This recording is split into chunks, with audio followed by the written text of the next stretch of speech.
Valley session. Please be seated.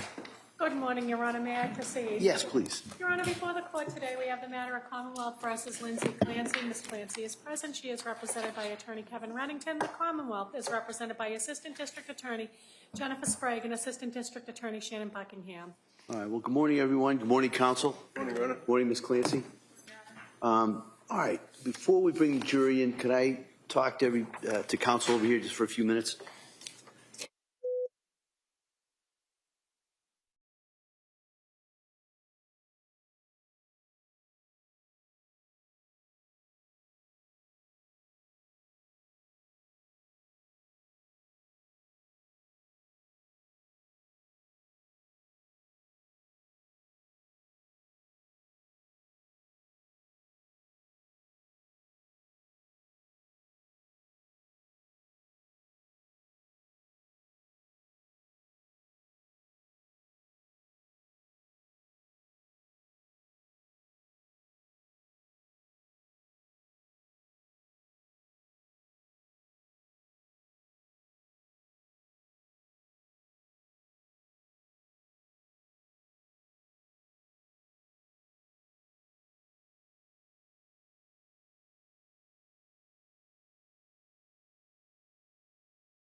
Court, all rise. Jurors in.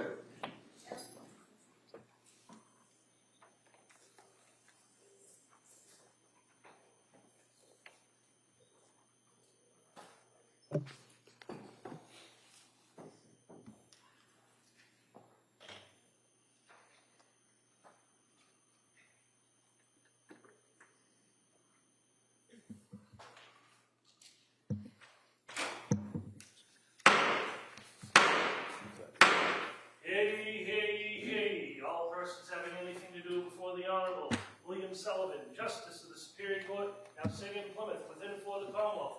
Draw near, give your attendance, and you shall be heard. God save the Commonwealth of Massachusetts. This court is now in session.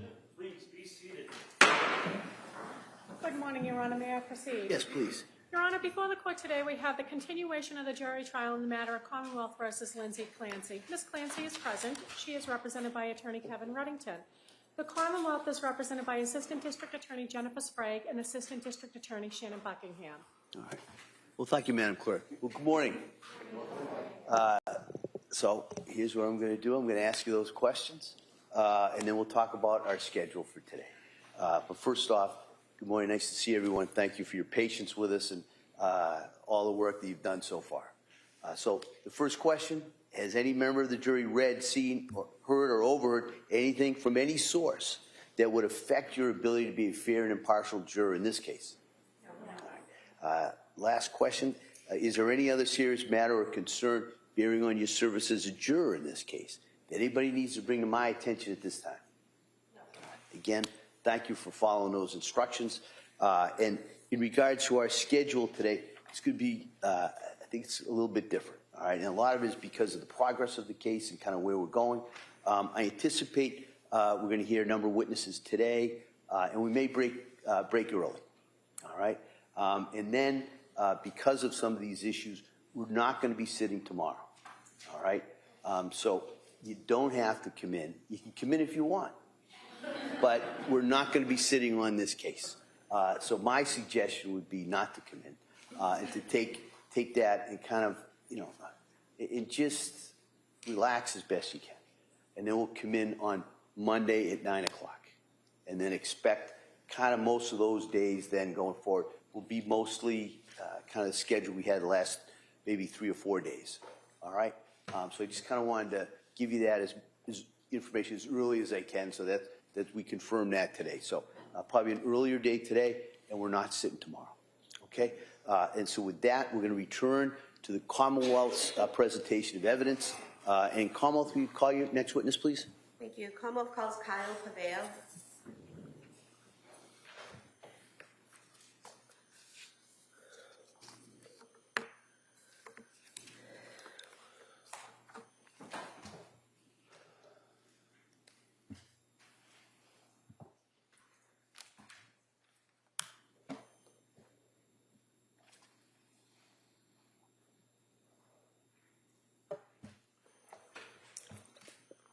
Your Honor, while we're waiting, I apologize. Can we just... Sure, yeah. Quick?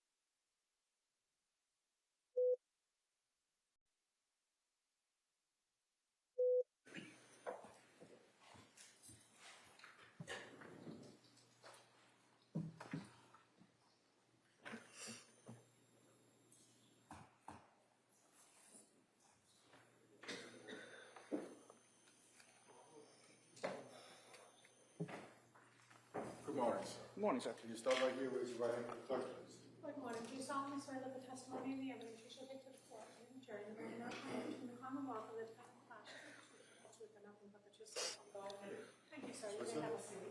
Just step, please. All right, good morning, sir. Good morning, Your Honor. Ms. Sprague, please. Thank you. Good morning. Can you please state and spell your name for the record? Kyle Paveo, Kyle, last name Pavao, And where do you work? Massachusetts State Police. How long have you worked there? 8 years with 18 total law enforcement experience. So you worked in law enforcement prior to the state police? Correct. In what department? Town of Mattapoisett. And are you in a specific role or unit at this time? I was. What do you do now? Now I'm a sergeant in field, assigned to the Bourne Barracks. And previously, where were you assigned? I was a trooper in the cybercrime unit. How long were you in the cybercrime unit? Roughly 3.5 years or so. And what is the cybercrime unit? It's the state's primary child exploitation unit.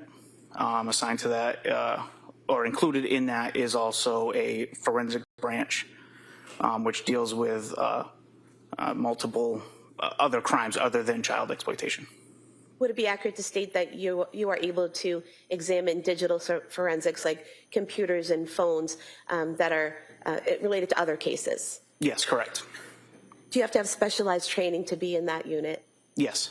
What type of specialized training did you have?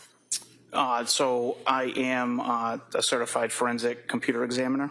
I'm a certified forensic Mac examiner. I'm a Celebrate certified mobile examiner, and I'm a Magnet certified digital video examiner. What is Celebrate? Celebrate is it's a company that has proprietary software that parses through data.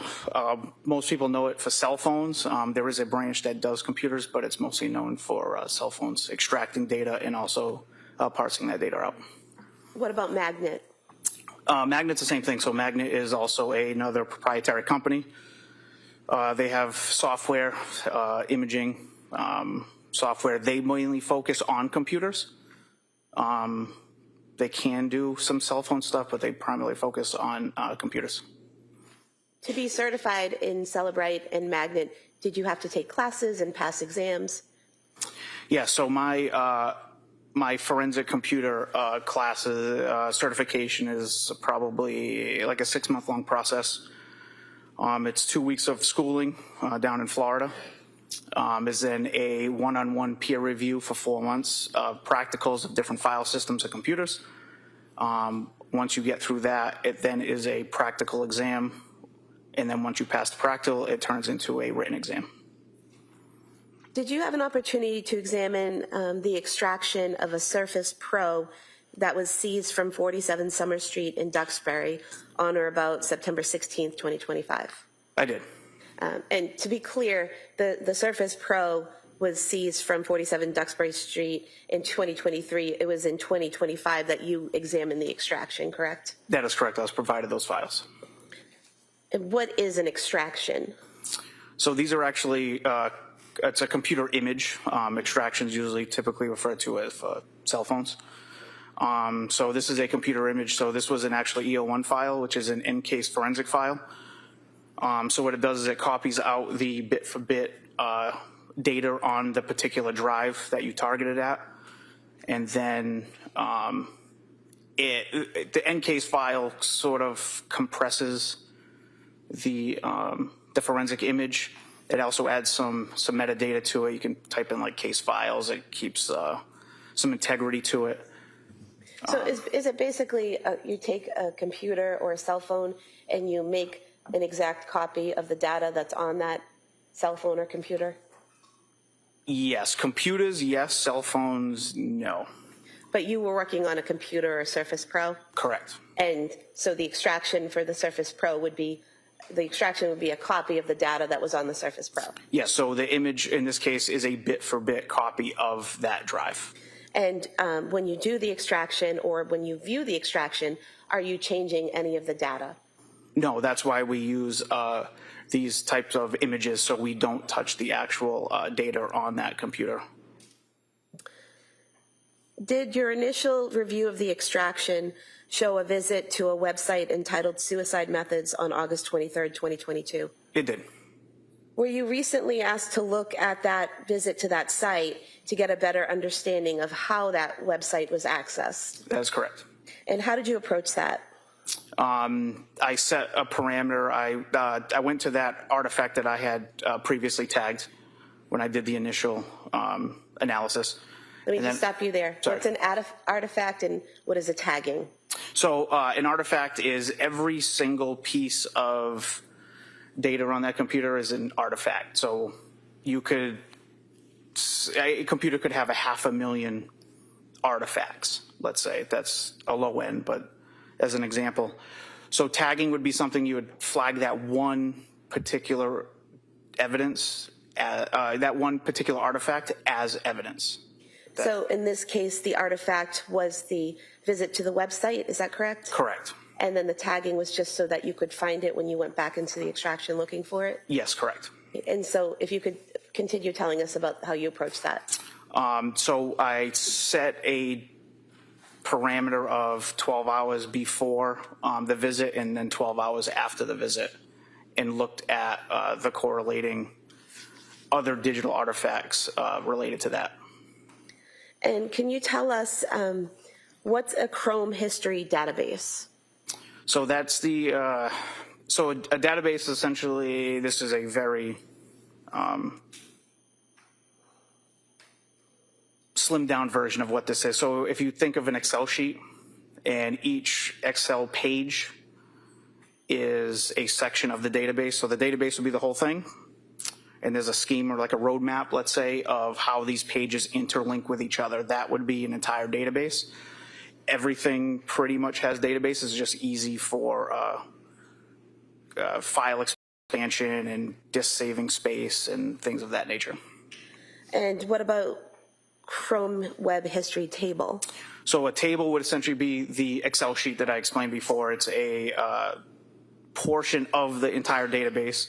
That particular one captures, without being a database engineer for Google, who created it, but that table tracks URLs, web page titles, dates and times.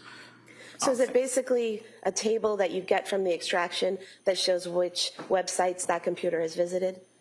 Correct. Each table has its own functions on different data it tracks, and then eventually it puts it all together.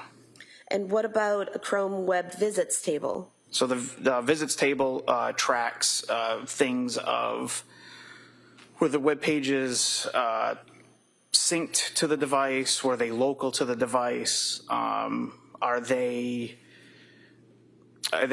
typed, was it generated, was it gone there through a hyperlink? So basically, is it a table telling how each website was accessed, whether someone typed in a search for it or clicked a link? Correct. And you mentioned a couple different ways: typed, linked, generated. So typed would just be someone typing in the search bar something to search? Yeah, so typed could be a few different things. So typed would be somebody typed in an exact phrase or word. It also could flag the typed version, a typed flag if you copied and pasted something into the URL address bar.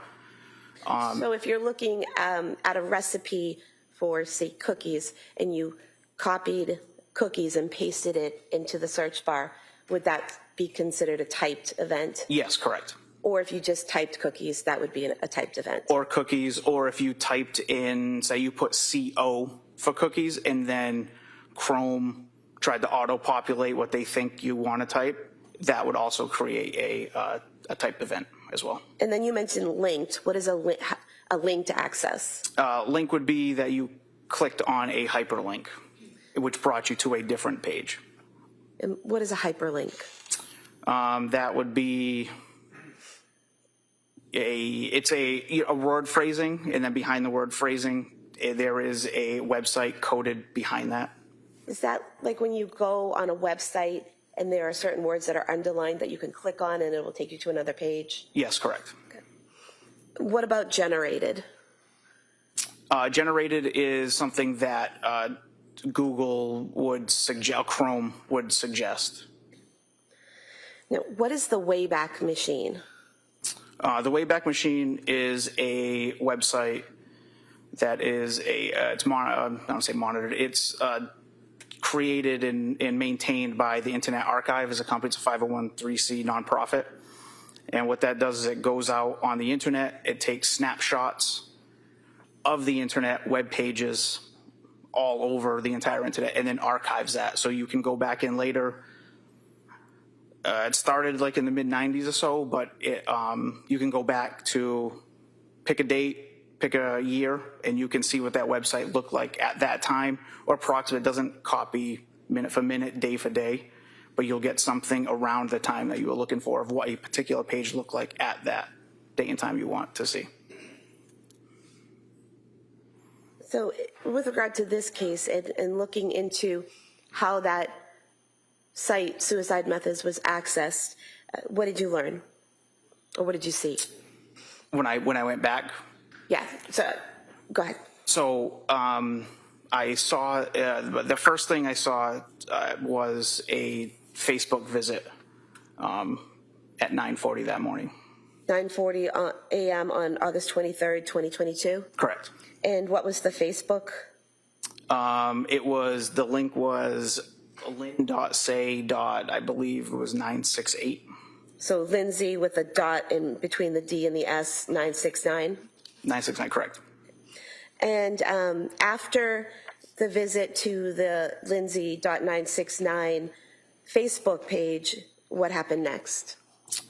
There was a search in Spotify music for the singer Tom Hall. What time was that at? It was shortly after. Is your memory exhausted? Yes. Do you have your report with I do. you? With permission?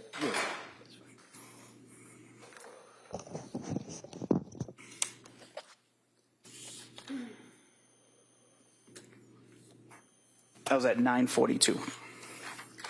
So approximately 2 minutes after the Facebook account was accessed? Correct.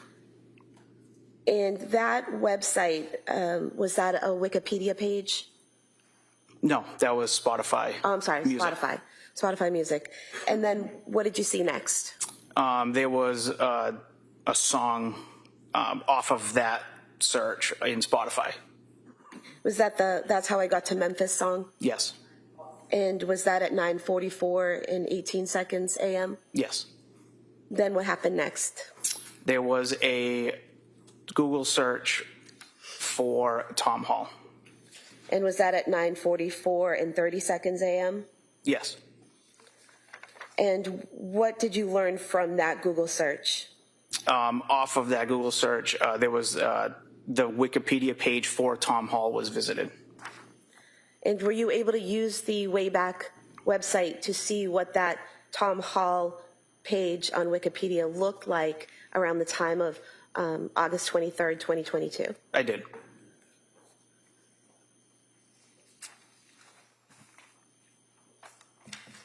Is this a copy of that Wikipedia page from the Wayback Machine? Yes. You can have this marked as the next exhibit. No objection. All right. I have no objection to any of the documents. This is Tom T. Hall. Tom Hall, yes. All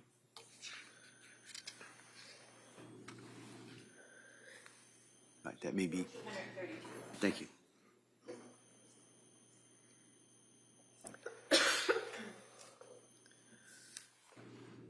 Could you see what happened next once the Wikipedia page for Tom Hall was visited? So I saw there was an anchor on the URL to the death section. What happened an anchor to the death section? So an anchor would be put at the end of a URL, so a web address. So what an anchor does, it's a # followed by a section of that page. So if you think of it as, say you go on your banking website and it lists like a table of contents and it has login, mortgages, rates. If you click on, let's say, rates, it's going to jump all the way down to that page, just to that section. So it's a table of contents that's going to direct you directly to a certain section of the web page. And so on the Wikipedia, someone clicked on death and it brought them down to that portion? Correct. And in the death section, could you tell what happened once the person was in that area of the webpage? Yes. What happened there? So in the description that described, the Wikipedia page described of Tom Hall's death, there was some wording regarding a shooting related to his ultimate suicide. Go ahead. Showing you what's been marked now as 232. This portion here under death where it's self-inflicted gunshot wound to the head is underlined. Is that the portion you're referring to? Yes, correct. And that portion there with the underlining, is that what you were describing earlier as a hyperlink that you can click and it takes you somewhere else? Yeah, so inside that phrasing, there's actually a URL behind that with an anchor as well. Now, something like that type of hyperlink, can you hover over that with the arrow that the mouse directs, hover over that and automatically be taken to that site? Or do you actually have to click on that link? No, you would have to click on that phrase with the link behind it. And so, based on your examination of the Surface Pro in that area, was the hyperlink clicked on? Yes. And where did the hyperlink bring the person? We now got to the original artifact I had located, which was the Wikipedia suicide method, but it directed it directly to the shooting section of that page. Could you tell how long the person spent on that page, the suicide methods page, or how long it was accessed? No. Could you tell what time it was accessed? Yes. What time was that? I don't recall the specific time. Want to look at your report?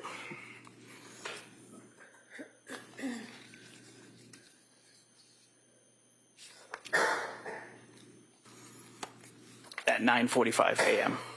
So 9:45 a.m. The suicide methods page was accessed. Is that Correct. And did you use the Wayback Machine to see what it would look like on August 23rd, 2023? I did. Is this a copy of what you produced? Yes. We could have this marked as the next exhibit. That may be admitted.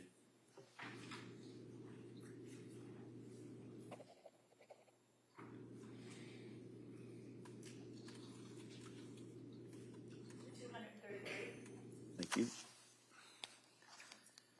And what could you see happening when from that page?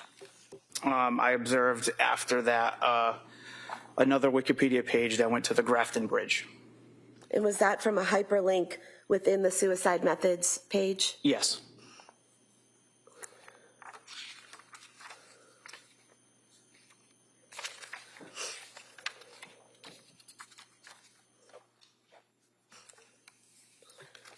Showing you page 8 of exhibit 233.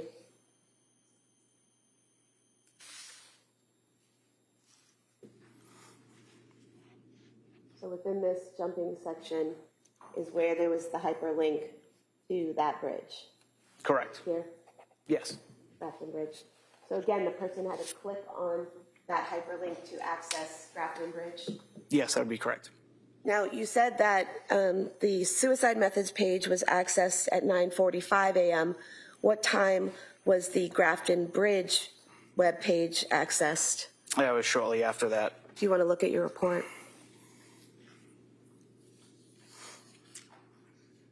At 9:48. 9:48? Correct.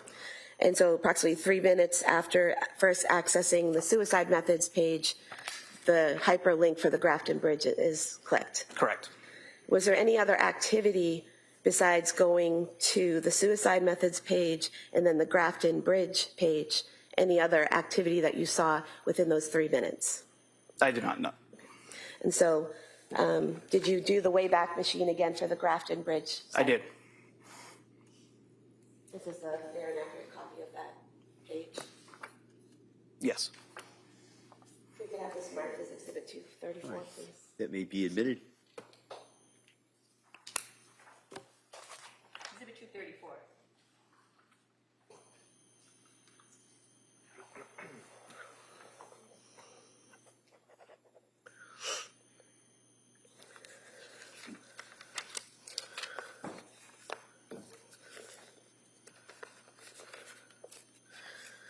You're not able to tell who's actually at the computer doing all of this, correct? No. You can only see what data there is and what's been accessed, correct? Correct.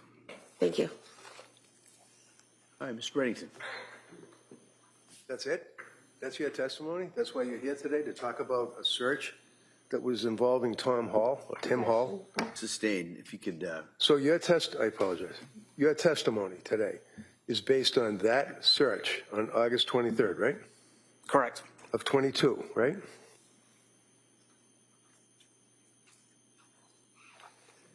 And you were working as a state police officer back then, right? Yes, sir. And were you attached to the Plymouth County DA's office, or were you working somewhere else? I was assigned to the cybercrime unit.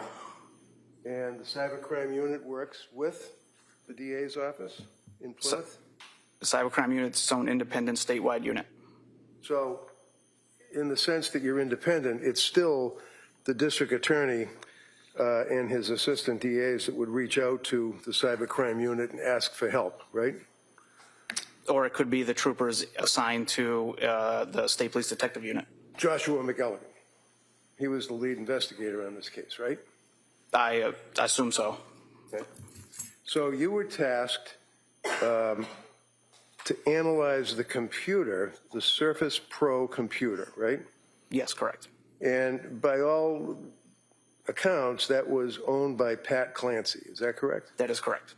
And it was located in his office, right? I don't know where it was located. Okay. It's fair to say that when you analyzed the computer back in October of 2025, it was an investigatory role that you were using to locate potential evidence, right? Correct. And what is it you were looking for?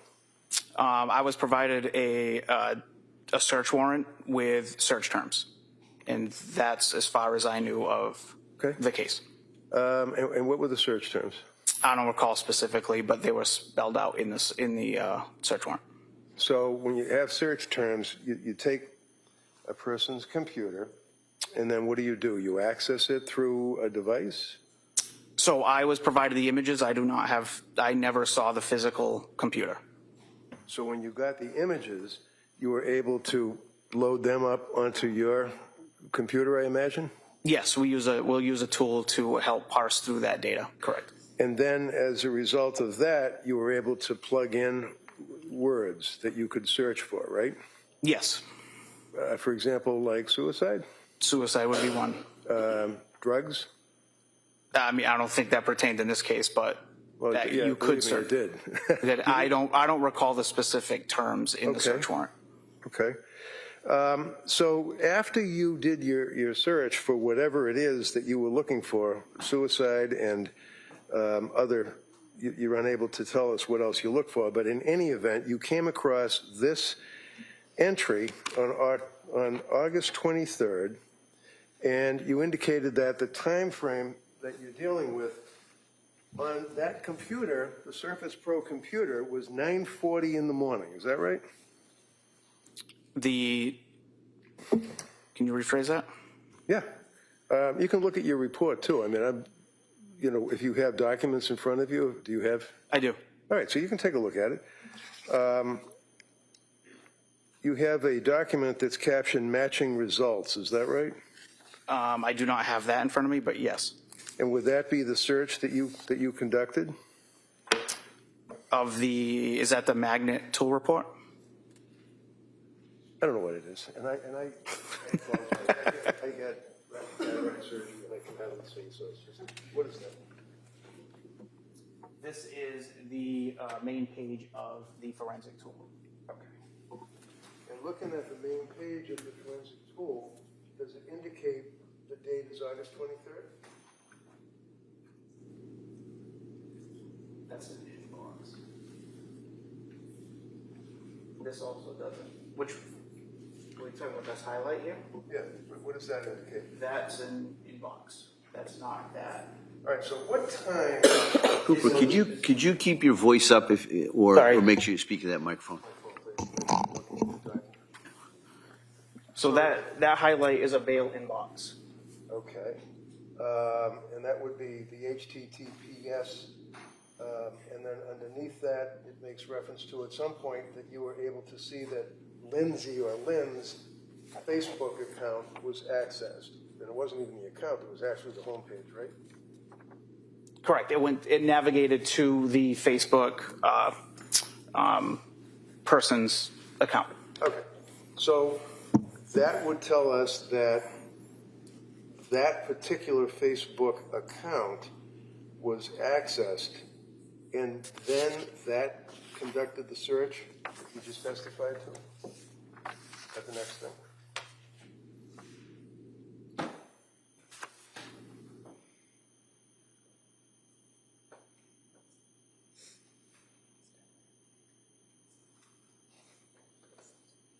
This does not have. This here does not have Facebook, does it? All right, if you want. How about this next one? Does that have the Facebook visit? This one does, yes, correct. Okay. If you want to take a look. Both of us. Yeah, both of us. Blind. Yes, that'd be right here. All right. Thank you. Now, just before I leave, above that, does that also indicate like these what are these two top lines? That would be that was a CNBC web visit, which was typed in, and then there's access to a Google Gmail account. And inbox. Whose Google Gmail account was that? That I don't know. Because those two lines and references to the Google account were not in your report, right? You started off with the Facebook search, if you will. Yes. So you started off with Lindsay Facebook that was signed into the homepage on Patrick Clancy's Surface Pro computer, right? So my tool report has all of the artifacts tagged as evidence. Okay. So when you tag the actual data from the Surface Pro and the HP laptop as well, right? Yes, correct. And your October report back in was it 25 or was it 22? 25. So, but nothing changes on the computers. I mean, whatever your searches are and your records don't change over the years, right? No, as long as it's preserved in that state and the images of that computer will remain the same. Okay, so, and it's fair to say that with this investigation, obviously, happening back in 2022, that the computers were hermetically sealed and stuck somewhere with an evidence locker to make sure that they're preserved, right? Yes, that would be best practice. Okay. That would be correct. So then in October of 25, the district attorney's office asked you to conduct a search of the computer, apparently. Is that right? The trooper in the Plymouth State Police Detective Unit reached out. And that would be McElligan, right? No, it was not. Okay. Do you know who it was? Trooper Justin Paul. Justin Paul. Correct. Okay. And as a result of that, you then prepared your report. And one of the things that you did is you noted that on August 23rd of 2022, at 9:40 and 08 seconds, that there was an access to the Lindsay Facebook account, right? Oh, there was a visit to that page, correct. Right. And then that page continued on to look for Tom Hall and Walking to Memphis or whatever and the songs, right? Yes. On Spotify? Yeah, the song. Yes, after that was a Spotify. And then the time frame of that would be that you went to a hyperlink that took them to methods of suicide. Is that correct? That is correct. Now, were there any searches on that computer for example, ways to kill? No, there was not. To your knowledge, and I understand that you might be stuck with what you investigated, but are you aware that there were any searches from Lindsay Clancy or Patrick Clancy on ways to kill? You ever heard that? In my initial report back in October, that contains all of the evidence artifacts that I had tagged as evidence and provided. I did not come across that, no. Right. So basically, what you are leaving with the jury would be that on that date of August 23rd, at approximately 9:40 in the morning, and then carrying forward with jumping from Tom Hall to the Wikipedia account to the underlined name, suicide, jumping to that page, that all occurred between 9:40 and, say, 10 o'clock in the morning, right? Correct.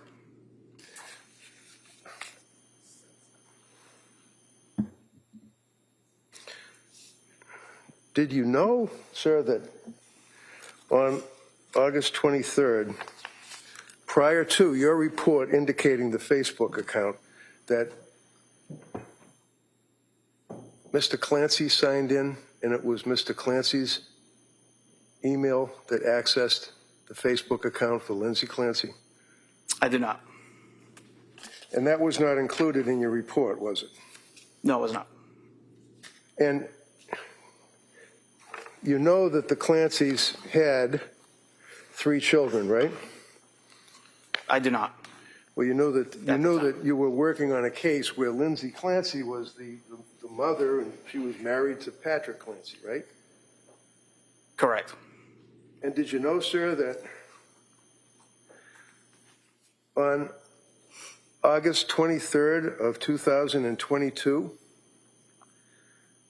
that 2-year-old child was brought by Lindsay to South Shore Health for Dawson's ear recheck, that he had problems with congestion, but no complaints of ear pain, no fever?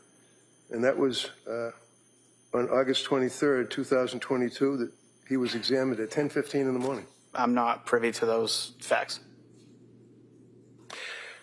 So you don't know that Patrick Clancy's email signed into Lindsay Clancy's Facebook account.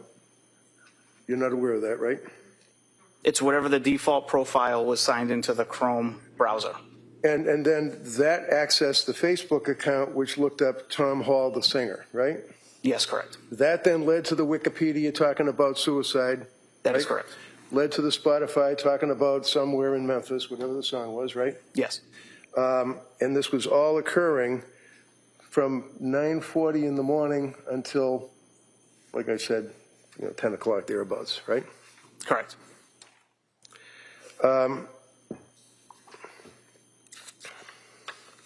You tagged actual data from the Surface Pro as well as the HP laptop, right? I did. And your October report contained searches from the Surface Pro, right? Yes. And you recall, for example, just a representative sample that, and this would be on the Surface Pro computer. Now we're jumping ahead to December 5, not August of 22, December of 22. One of the inquiries of the Google searches was what to do when a psychiatrist overprescribed, right? Yes. Searches for medications, right? Yes. Including Lamictal, right? Correct. Can bipolar disorder be temporary, right? Yes. Can benzos reveal bipolar disorder, right? Yes. How long are detox programs, right? Yes. What is DBT? I'm just saying that's a search. I don't know. Oh, yeah. I had to look that one up, too. Okay. Lamictal versus it says Zolafy, but I would suggest it would be Zoloft. That was a search, right? Yes, correct. What is mania? It was a search, right? Yes. Ketamine for benzo withdrawal. January 18th of 2023 was a search, right? Yes. Ketamine therapy on January 18th of 2023, correct? Yes. Now, you know, maybe not personally, but you know Steve Verino, who's also a gentleman who does what you do with computers and laptops and stuff, right? Yes. Now, you've worked on cases, and you know Steve, you recognize him right here, right? Yes. You know that Steve was working with me and Lindsay on accessing information from cell phones and computers, and he actually, through me, reached out about a month ago to the DA's office and raised some questions, correct? I'm not privy to that. Oh, well, the DA reached out to you about a month ago and asked you to revisit your investigation, and as a result of that, you created another report, didn't you? I did. And that would just be on July 26th of 26, right? Yes. And that was after the DA reached out to you, but didn't tell you it was because we had questions that Mr. Verino asked me to find out about, right? Yes, I was not privy to that.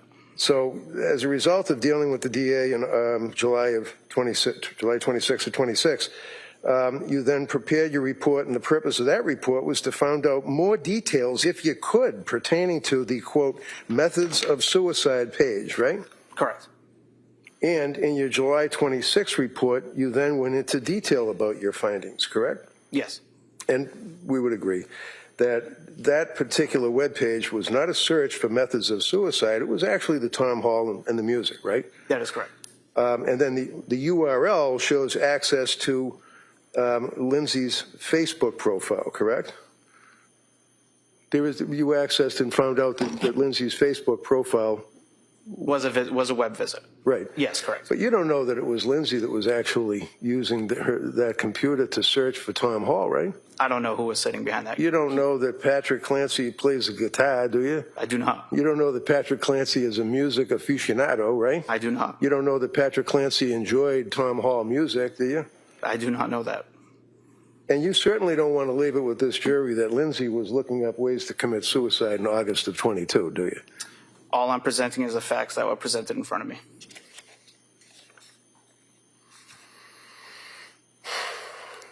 And it was a couple more questions, sir. When a user logs into their own Facebook account, it doesn't populate or bring you directly to the actual profile page. It brings you to the home page, right? That shows your followers and things like that? I think so. I don't have Facebook or social media, so right. maybe. I don't know.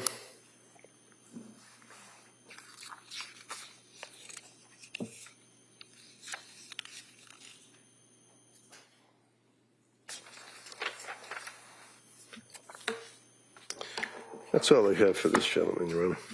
All right. Commonwealth. I would ask if I could, Judge, the two documents that I was questioning him from, could I introduce those into evidence? I think he agreed that that was part of the search.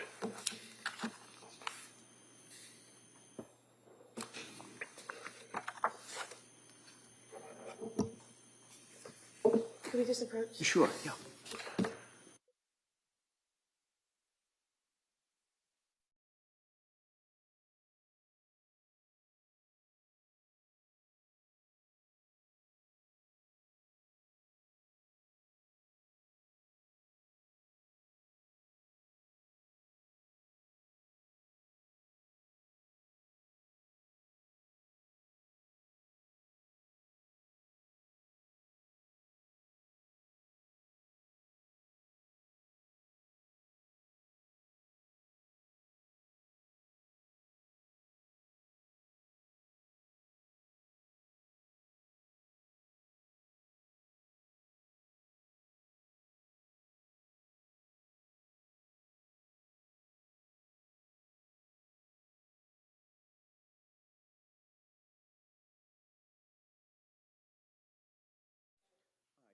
That may be admitted.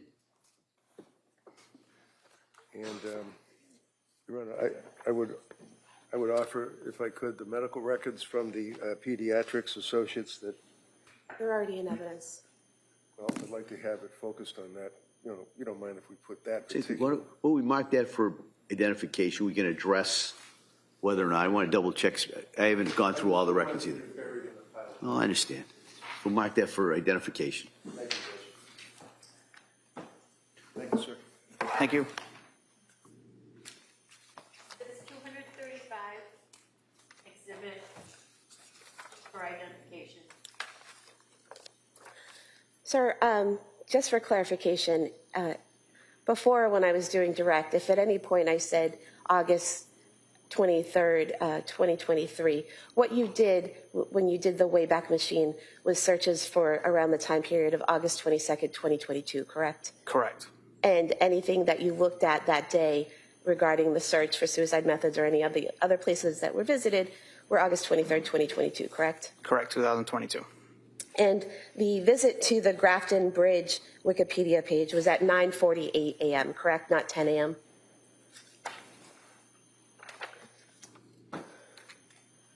That visit was at 9:48, correct? Okay. And defense counsel asked you about the defendant being at the doctor's at 10:15 a.m. Are you aware that it only takes 4 minutes to drive from her home at 47 Summer Street in Duxbury to the Kingston location of the pediatrics? I was not, and I also wasn't aware that they went to the doctor's. And you can't tell us who was behind the computer at different times, correct? No. You can't tell us whether people used the computer, then got up and let someone else use it, and then went back to using it, correct? No, you cannot. You can only show us the data that you observed that day, correct? That is it. Yes. Okay, thank you.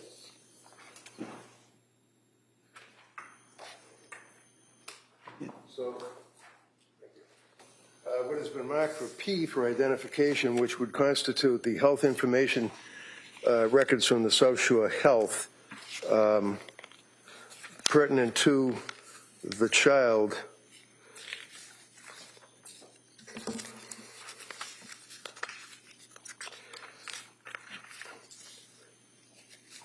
You're aware, sir, that the records, or you're aware, sir, you're not aware that the child was brought to the doctors not at 10:15, but was brought to the doctors around 10 o'clock in the morning. You aware of that? I'm not aware of any of that. And did you know how old the child was? Sir, my testimony is related to the. So you don't? computer. The answer is no? I do not. No. Okay. So is it fair to say, sir, that, I mean, from your life experience, that when someone has to bring a child, a young baby, to a doctor, you got to get him dressed, you got to feed him, you got to get in the car, you got to drive, and that's the 4-minute ride as well, right? I'm not privy to any of that information. Thank you. All right. Anything further? No. All right, thank you, sir. You can sit down. Thank you.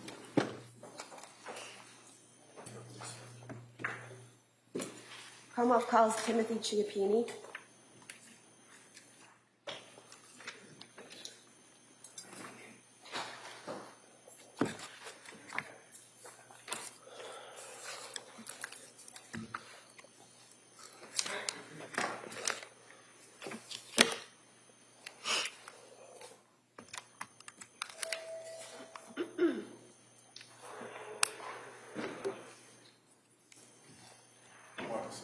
Stop right there. Do you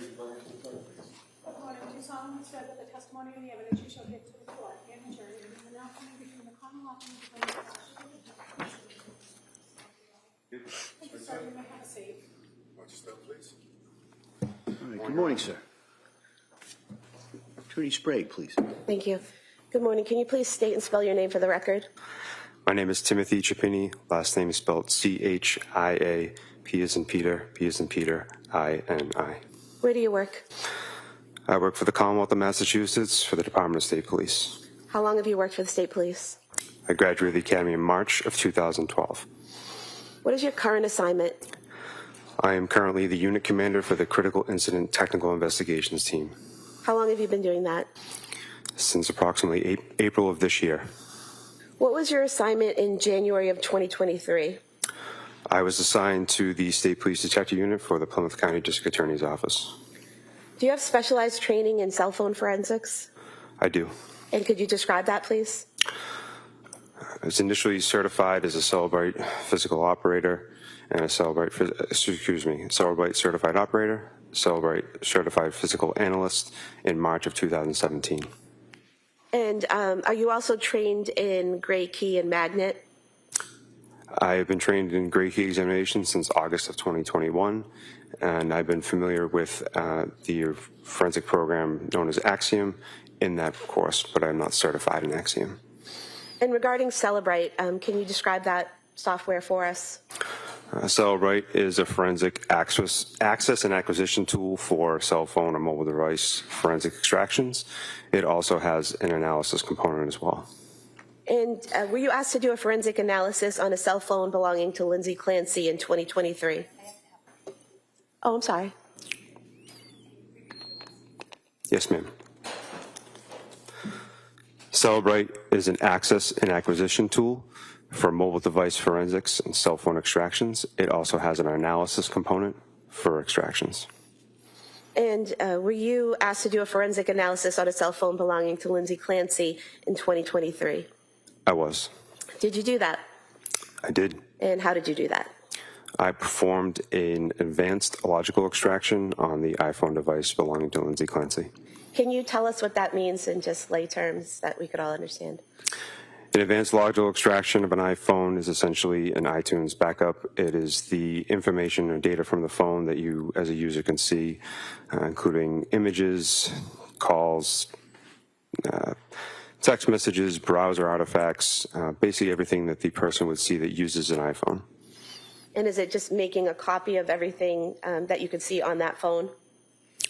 That's correct. And what is the analysis portion of, you mentioned you do Celebrate extraction and Celebrate analysis. What's the analysis portion? In January of 2023, the analysis software would be Celebrate Physical Analyzer. And with that, you can also export a report to be utilized in Celebrate Reader. So basically, are you just taking someone's phone, making a copy of the data that's on it, and then looking through the data? That's correct. Is it an exact copy? Yes. When the phone is forensically extracted by the Celebrate software, a hash value is created. A hash value is a unique digital fingerprint of the extraction. It's an alphanumeric string of characters, and every time the extraction is opened in the Celebrate software, that hash value is verified. If the data in the extraction is changed by just 1 bit, the hash value would be changed, and the extraction will no longer be valid. So basically, you look at those numbers, the number chain, to make sure they're the same, and then you know it's an exact copy? That's correct. And did you do that in this case? I did. And was it an exact copy? It was. And are you able on the extraction to change any of the data while you're analyzing it? No. That would invalidate the hash. I can use filters in the analysis to look at particular data that I want, but I can never change the contents of the extraction. And so when you say use different filters, can you put things in categories to organize it so that, for example, can you put all the photos together and all the text messages together? The Celebrate Physical Analyzer tool automatically parses the data into various categories, and it processes media, various forms of media, images, videos. It processes different direct communication, whether it be through a web application such as Instagram or the native messaging application on the device known as iMessage. So it parses the information automatically, and you're allowed to look at different categories. So does it create a report with all the data? I can create a report from the extraction, and it has all the data contained in the report, and I can filter it based on the parameters that I'm allowed to look at legally. And when you do that extraction of a phone, do you get everything that's on the phone? Depending on the type of extraction, I get all the data that's available to me by the forensic tool that I'm using at the time. So do forensic tools improve over time to allow examiners to get more and more data from phones? Yes. So basically, what you were able to get from Ms. Clancy's phone was what the tool you were using at the time was capable of getting at that time. I performed the most comprehensive extraction type that I was able to do at the time of the examination. And then there were improvements to that system following what you did that may have allowed other examiners to get more information. That's correct. Were you asked to generate some reports about certain sections of the defendant's phone? I was. We could pull up the...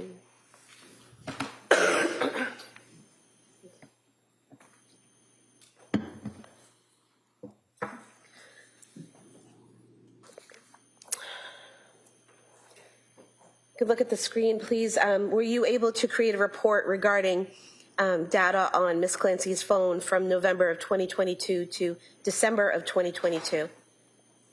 Yes. Can you zoom in on that, please?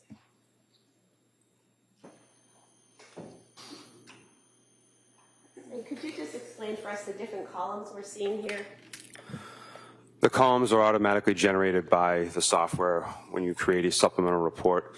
This is a supplemental report created through the Celebrate Physical Analyzer software analysis tool. When you create the supplemental report, you can stipulate to certain parameters, certain content, certain timeframes based on your investigation. In this case, there are multiple columns at the top reflecting the different types of data, the timestamp for that data, a description and the source file for the data. This is a timeline report, and therefore it reflects those exact columns, and that is predetermined by the software. So for example, where it says type, what is that telling us?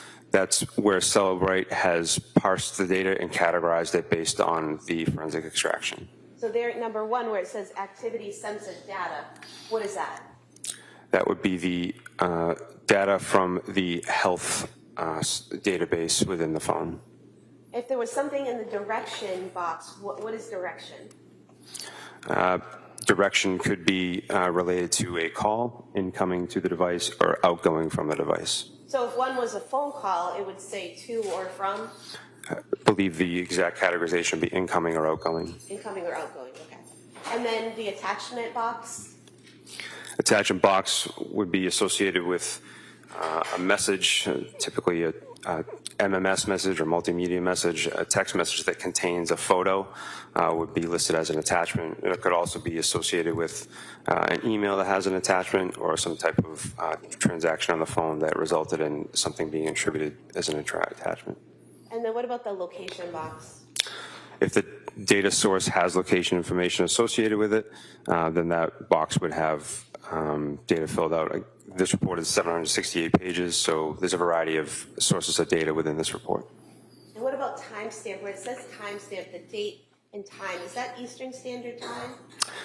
It is. It's UTC -5 as the time of this search warrant, the time frame of this incident occurred in January of 2023. Therefore, the extraction reflects the exact time frame of the time zone of the device at the time of the extraction.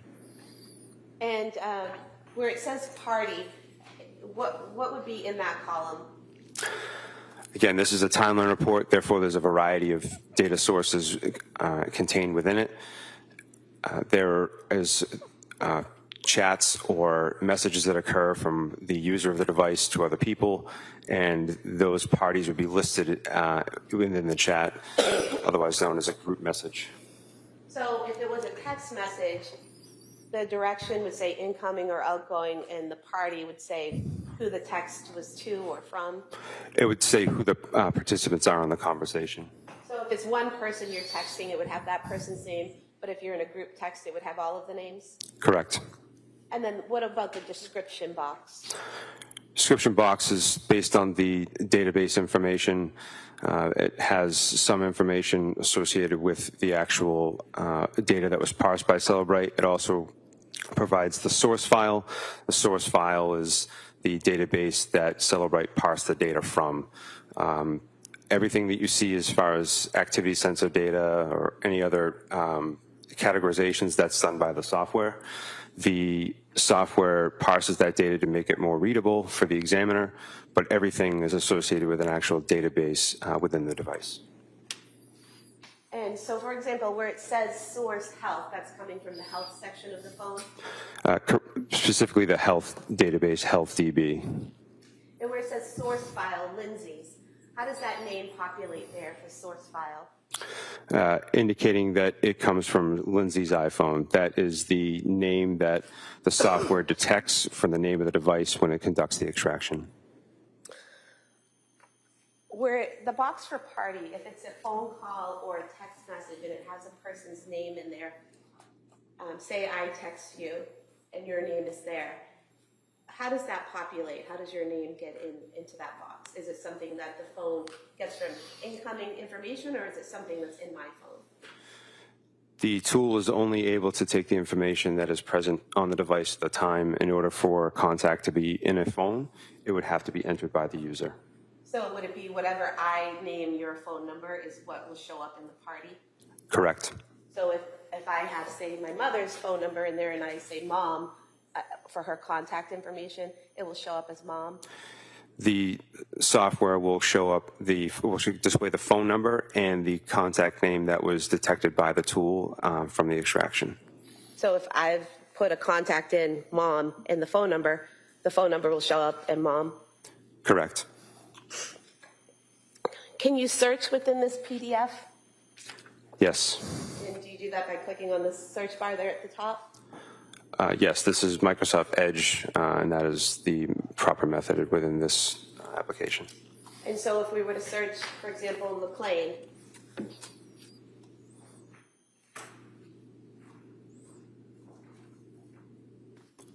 I'm not sure of the spelling.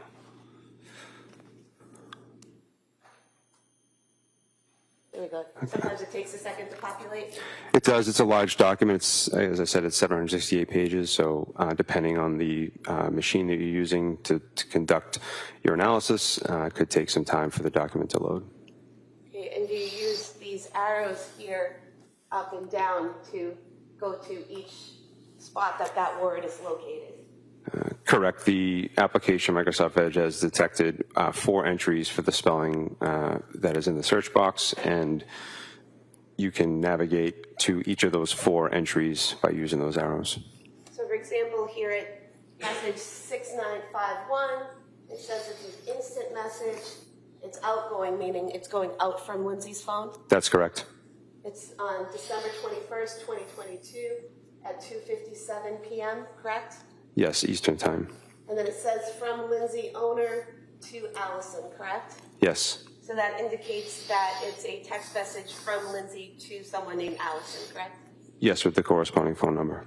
And then here where it says more of a general depression mental health program like at McLean Hospital, is that the body of the text message that would have been sent from Lindsay's phone to Allison? Correct. And you can search through the PDF for whatever term you're looking for, whether it be Patrick or medications or anything that you're searching for. It will populate any text messages or searches about those keywords. Yes.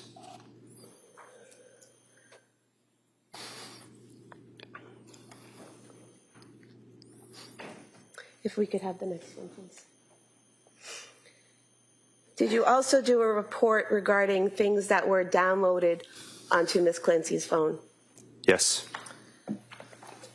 You can look here. Is this that report?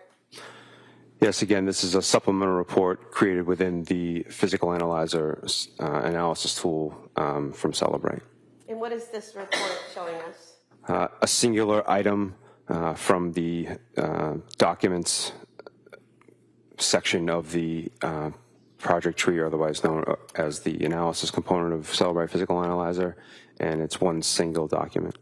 And do you just, this blue hyperlink here at the top, 2022, 10, 12, 15, 28, is that what you click on to access the document? Yes, when you create a supplemental report within the Physical Analyzer, when it creates the PDF, if it has an attachment associated with it, that attachment will be in a separate folder within the report. That way, when you click on the actual hyperlink, you're brought to the physical document itself. And for example, in this report, there was a request for medical leave form that was downloaded to the defendant's phone. Yes.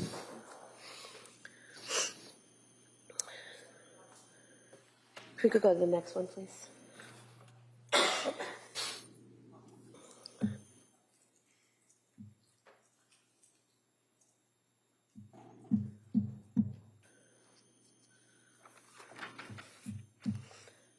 What are we seeing here in this report from December 26, 2022 to January 24th, 2023? Is this the same type of search for any information and data on the phone during that time period? Again, a timeline report is a chronological report of a sequence of events on the device, and it has the same categories as the previous exhibit. And in here, the first item within the date parameters happens to be a calendar entry.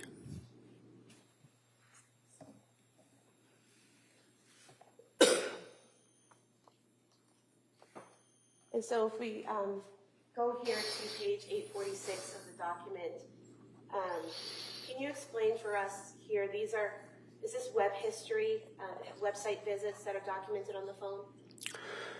That's one of the categories listed as an artifact. The items shown here on the screen are all associated with web browsing. And here where we see 10773 and 10774, and they both state, can you treat a sociopath? Those are two entries that have basically the same search term, correct? Yes. And that was on January 20th, 2023? Yes. And they both say 8:28:29 p.m. So is it possible to do two searches at the same time, like it is displayed there? The Celebrate Physical Analyzer tool parses the information in ways that the information can be categorized in a multitude of ways. Simply because there is more than one entry does not mean that something was done more than once. It's simply just a category that Celebrate has identified. You could have an item that's in searched items because that's what the tool has identified as a searched item. Also within web history, as in the search item occurred within the web history. It does not necessarily mean that it was done more than once. It's the job of the examiner to be able to look at the timestamps and the associated databases to determine, is this more than one entry or the same action just categorized in multiple ways. And when reviewing Ms. Clancy's phone, did you see numerous occasions where it looked like something was searched multiple times, but it all had the same exact timestamp? That's correct. And so what you just testified to make sure I'm understanding it, would it be accurate to state that one search could be documented and located in many different areas of the phone? It could be parsed in multiple ways by the analysis tool. So basically categorized? Correct. So it's one search that's categorized as multiple different things? That's possible. And so here, where we had the search at the same exact time down to the second, that appears to be one search for can you treat a sociopath, not two, correct? Yes.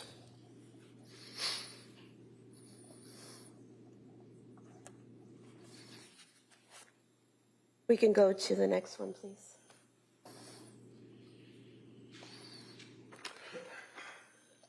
Now, this area here, the separate report, is this the notes that were found on Ms. Clancy's phone? That's correct. And if we could zoom in on that, please. And it's basically detailed in journal form, correct? Yes. Starting October 24th, 2022, and moving down, correct? The summary portion that you just pointed to is automatically generated by the application when it reads the first few lines of text. The more relevant date is in the column to the left. So over here, where it says created, October 25th, 2022, that's when the note is first created? That is the date that's detected by the analysis tool from the operating system of the device. What does modified mean? That's the date that was detected by the forensic tool and the last time that this note was modified according to the operating system. Modified mean it was changed in some way? Yes. And so if I start a note in my phone on October 25th and I go in there every day and change it, and the last time I change it is November 3rd, will it show every modification or just the last modification? The only date timestamp that will show is the last modification, unless the forensic tool is able to categorize each time the note was changed. I'm only able to detect the modified timestamp or last modified timestamp and just the entirety of the note. And excuse me, you don't know how many times this note was modified, correct? Based on this forensic tool and this artifact, no. Can you tell what within the note was changed? I cannot. So everything could have been the same and maybe a date changed, or there could have just been a date and everything was changed on November 3rd. You just don't know. There could just been a one character change on the last modified date, but with this forensic tool and this artifact. What's the date? November 3rd. Thank you. And if we could just scroll down to the October 25th entry. And I would just like you to read This portion of the note, I would read it, I'm sorry, but having some difficulty. I'm sad and depressed because I am not able to parent my third child like my first. I want to treat any one of my babies like my first, but I know that's not a feasible possibility. I'm sad that I stopped breastfeeding.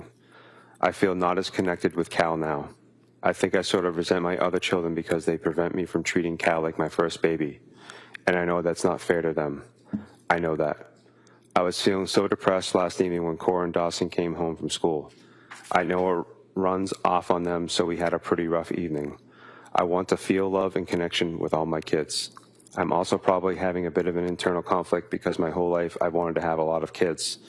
I still don't want Cal to be our last, but I have a lot of figuring out to do before I have another. I'm on the fence about starting a new medication for anxiety/depression. I just want to feel happy. I want to be able to relax and take care of my kids. And when they go to bed at night, I want to deeply relax and hang out with Pat and then fall into a deep sleep for 8 hours, get up, and pour hard into myself for an hour and a half. Cal was so very planned and desired. I want to be able to give him all the love he deserves.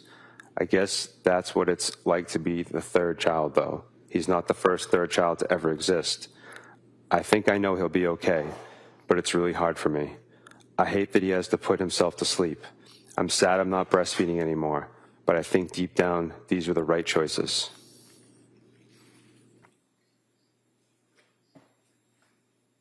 If you could continue. As for the sleep training, I needed a baby that slept through the night because I simply do not have the opportunity in my life to catch up on sleep. I just don't. If there was a time for me to nap every day, then that may not have been the case, but there really isn't. When Cal naps, I have to take care of Cora and Dawson. That's just how it is. It feels cruel to me that we did not do that to Cal, but the reality is we did what we had to do. I guess I also feel slightly traumatized by the sleep training, but that feeling was only really present when I was severely sleep deprived and paranoid. I know what we did was the right thing and okay. As for the breastfeeding, it kind of goes hand in hand with the sleep training. Once he started sleeping most of the night, it was then a daily struggle to keep up my milk supply. I was having to take a ton of supplements and constantly think about eating and drinking enough to keep the supply up, and then I was having to think about pumping extra to keep it up, and that was really hard to do with Cora and Dawson around. When I tried to leave Cal to go out with Cora and Dawson, I was stressed about the pumping, and not to mention the fact that Cal was at home and not taking a bottle, so it was a battle of if I should pump or not.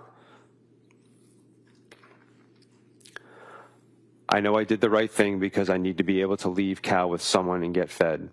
As much as I don't want to leave him, I need to be able to. I need to be able to be present with my other kids. I still really, really want a fourth child, but I need a really good therapist before then. I'm on the fence about starting a new med or not. I want to feel happy, but it would be nice to feel authentically happy and not fake. But I need to feel happier than I did last evening because then I was pretty depressed and not enjoying any of my children. It was really sad. I needed the breastfeeding off of my plate. I'm struggling so hard because I wanted to parent each of my kids like my first, and since I can't, that's depressing to me. This is definitely the root cause of all our problems. Now I feel like I'm not parenting any of my kids the way I want to, and that makes me sad too. But I'm going to try my best today.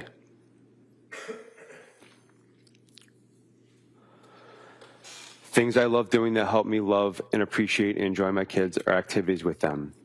I definitely started having some depression after Cora, but once I started getting up and out with her, I felt much better. I think signing Cal up for baby music class would be a great thing. Maybe Fridays can be my day with him. I've just fallen out of the habit of doing anything fun, anything for myself, anything with Pat, and I need to work on that. On a positive note, I had a great deep night of sleep. I'm terrified of something happening to my kids or doing something wrong to mess up their development. Our generation is inundated with information about every aspect of parenting and everything that go wrong if you don't get it right, and all the scary things happening in the world. It's insane. For the last 5 years, I've just filled my mind with all things parenting, and it's just unhealthy. Thank you. And so everything that you just read would have been written and filled in by the user, correct? Correct. If we could go to the next one.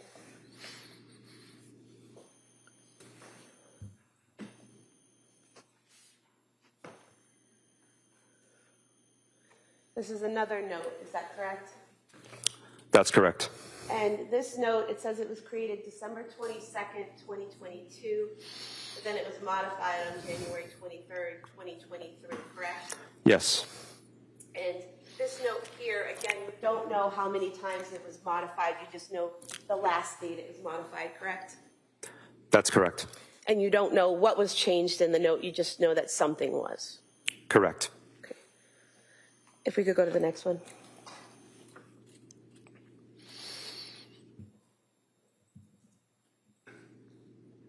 Now, in this report, we're seeing some photographs, is that correct? Yes. And why did you flag these photographs? The photographs had multiple modification dates relevant to the investigation. How so? The photographs have created, modified, and access date that are all the same. However, the metadata indicates a much earlier time. What is metadata? Metadata is data about data. An image is data, and with the Cellbrite physical analyzer tool, you're able to see the data about, in this case, an image.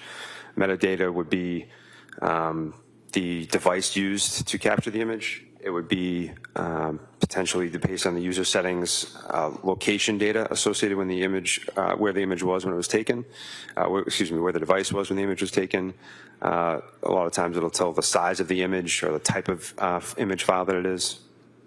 And so basically, when you look at the metadata of a photograph, you can tell what device was used to take it and the date that the photograph was taken on? Correct. And can you also tell if that photograph has been changed or modified in any way and when it was changed? Using the forensic tool, I can make inferences based on certain modifications. And how do you do that? In this case, the image here is a .jpg. That's the file type of this image.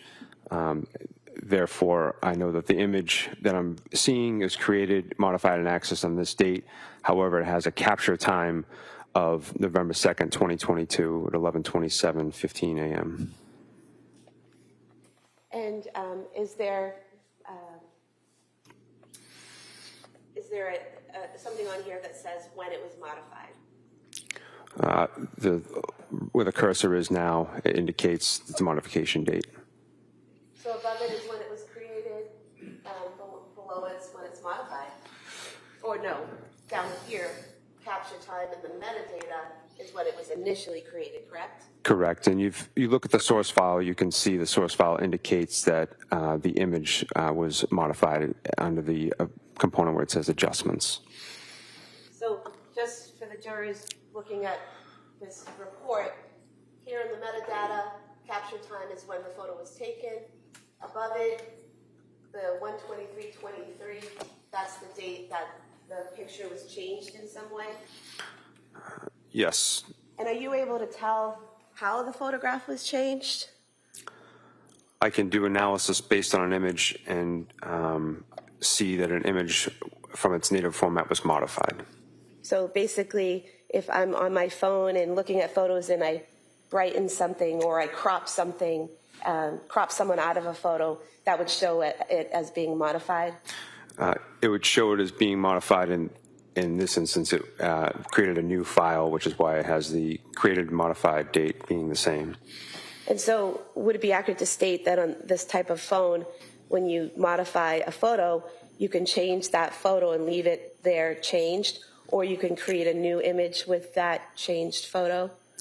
Well, with an iOS device, Apple has the capability of taking what's known as a live photo. It's a proprietary name with Apple, but the exact file type is HEIC file. HEIC stands for High Efficiency Image Container. HEIC or a live photo is essentially that. It's a container or a burst of images that are taken over a very short period of time. It's a more effective way to store an image file within a device. It takes up less room. It also allows the user to have a multitude of pictures to choose from at a single point in time. If you modified if you modify an HEIC image to be a singular photo, you can save it to the file type known as a JPEG or JPG. So a live photo is one of those photos that's taken, and you see a little movement before it settles into the photo when you look at it? Yes, ma'am. And is that an automatic setting on iPhones that it's set to live and you have to change it if you don't want that feature? That's correct. And so if you modify the photo and save that photo, that modified photo is not live. Correct. And is that what you saw here? There were a lot of photographs of the children that were accessed and modified in some way. Yes. And during what time frame were these photographs accessed and changed? During the evening hours of January 23rd, 2023.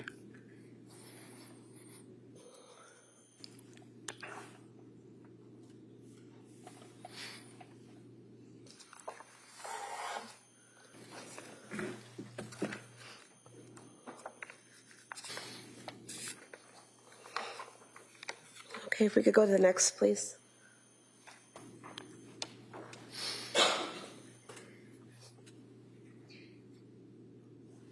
And what is this report displaying? This is another timeline report with the first event starting January 24th, 2023 at 4 o'clock p.m. And does it go on January 24th, 2023 from 4 p.m. to 8 p.m.?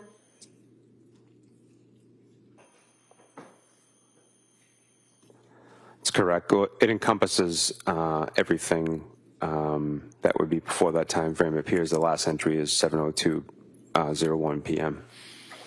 And this would contain all of the things that were done with the phone between 4 and 8 p.m. on January 24th, 2023. Is that correct? Everything that was detected by the forensic tool based on the extraction type. Okay. And if we could go to the time frame 4:30 to 4:35.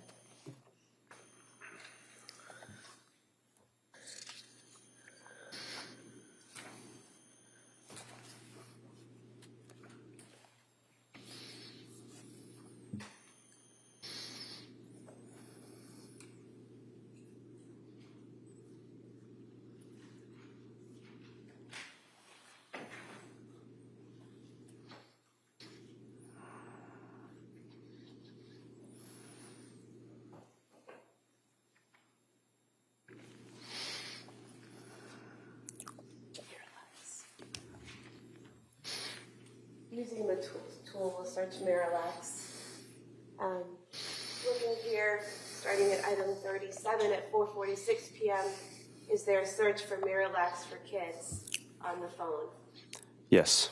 And again, we're seeing the search for Miralax for kids, 4:46:55, 4:46:55, the same time over and over again. Is that another example of one search showing up in multiple categories? Correct. As an examiner, I would be looking at the timestamp and also the category second box in from the left, indicating that the Celebrate software has parsed it in multiple locations.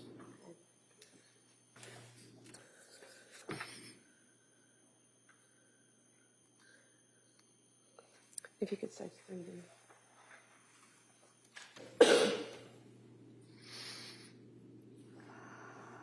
In searching 3D in the document, we see here multiple sources. You could do a search with the number 3.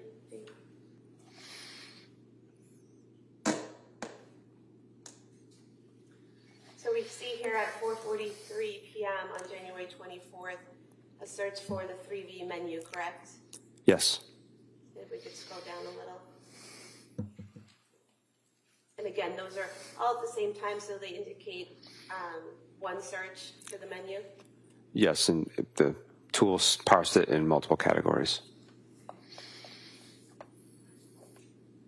And we could go back.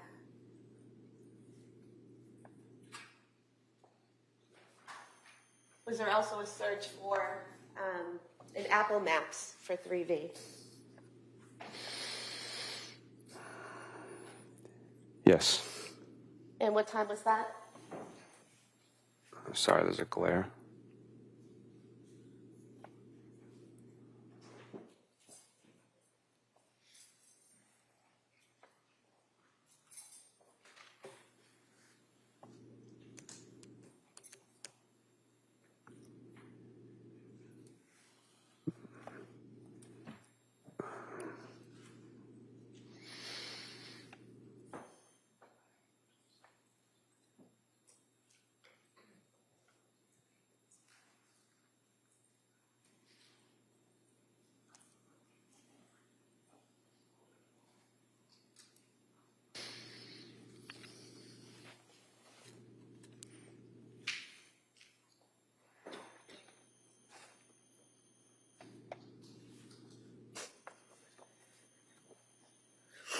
If we could go to 4:13 p.m.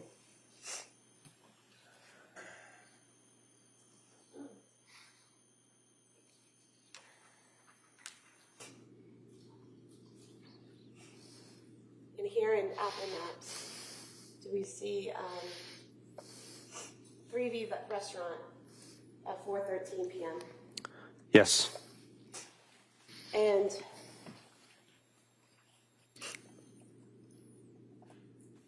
when you're using a map feature to look up a location, such as Apple Maps, what type of information do you learn when you plug in a location or an address into Apple Maps? A route preview. And does that route preview give you a length of time it would take to travel to that location? Depending on what you indicate as your originating location, yes. And so if you plug in 3V restaurant to Apple Maps and it maps out a route to get there, does it tell you from your location to 3V how long it would take to get there? Based on traffic conditions, yes. Because that changes constantly, correct? Yes. So if I open up my Apple Maps and I put in 3V right now from here, at this time, the time it takes to get there might be different than, say, at 6 o'clock tonight. Yes.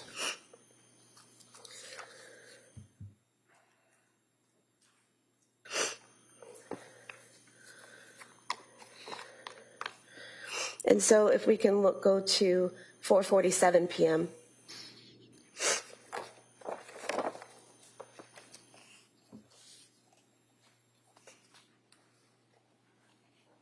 And here at 4:47 p.m., again, we're seeing the search for kids Miralax, correct? Yes. Is there also a visit to a CVS website here at 4:47:04? Yes, it's categorized in multiple categories within the tool, but it parsed an artifact at that time. If you could scroll down a little, please, to the phone call, the next phone call, right here. This outgoing phone call at 4:48:21 to 781-585-6581. Did you learn that that was a phone call to the CVS at 189 Summer Street in Kingston? Yes. And so that would be an outgoing phone call from the defendant's phone to CVS. Yes. Can we go to 4:53 p.m., please?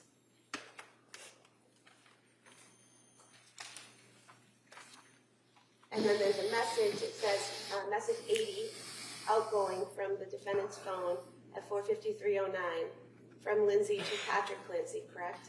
Yes. And it says, any chance you want to do takeout from 3V? I didn't cook anything. It's been a long day, correct? That's the content of the message. Is there a response in message 82 from Patrick to Lindsay? Yes, there is. And what is the answer? Yeah. And then is there a response from Lindsay to Patrick at message 84?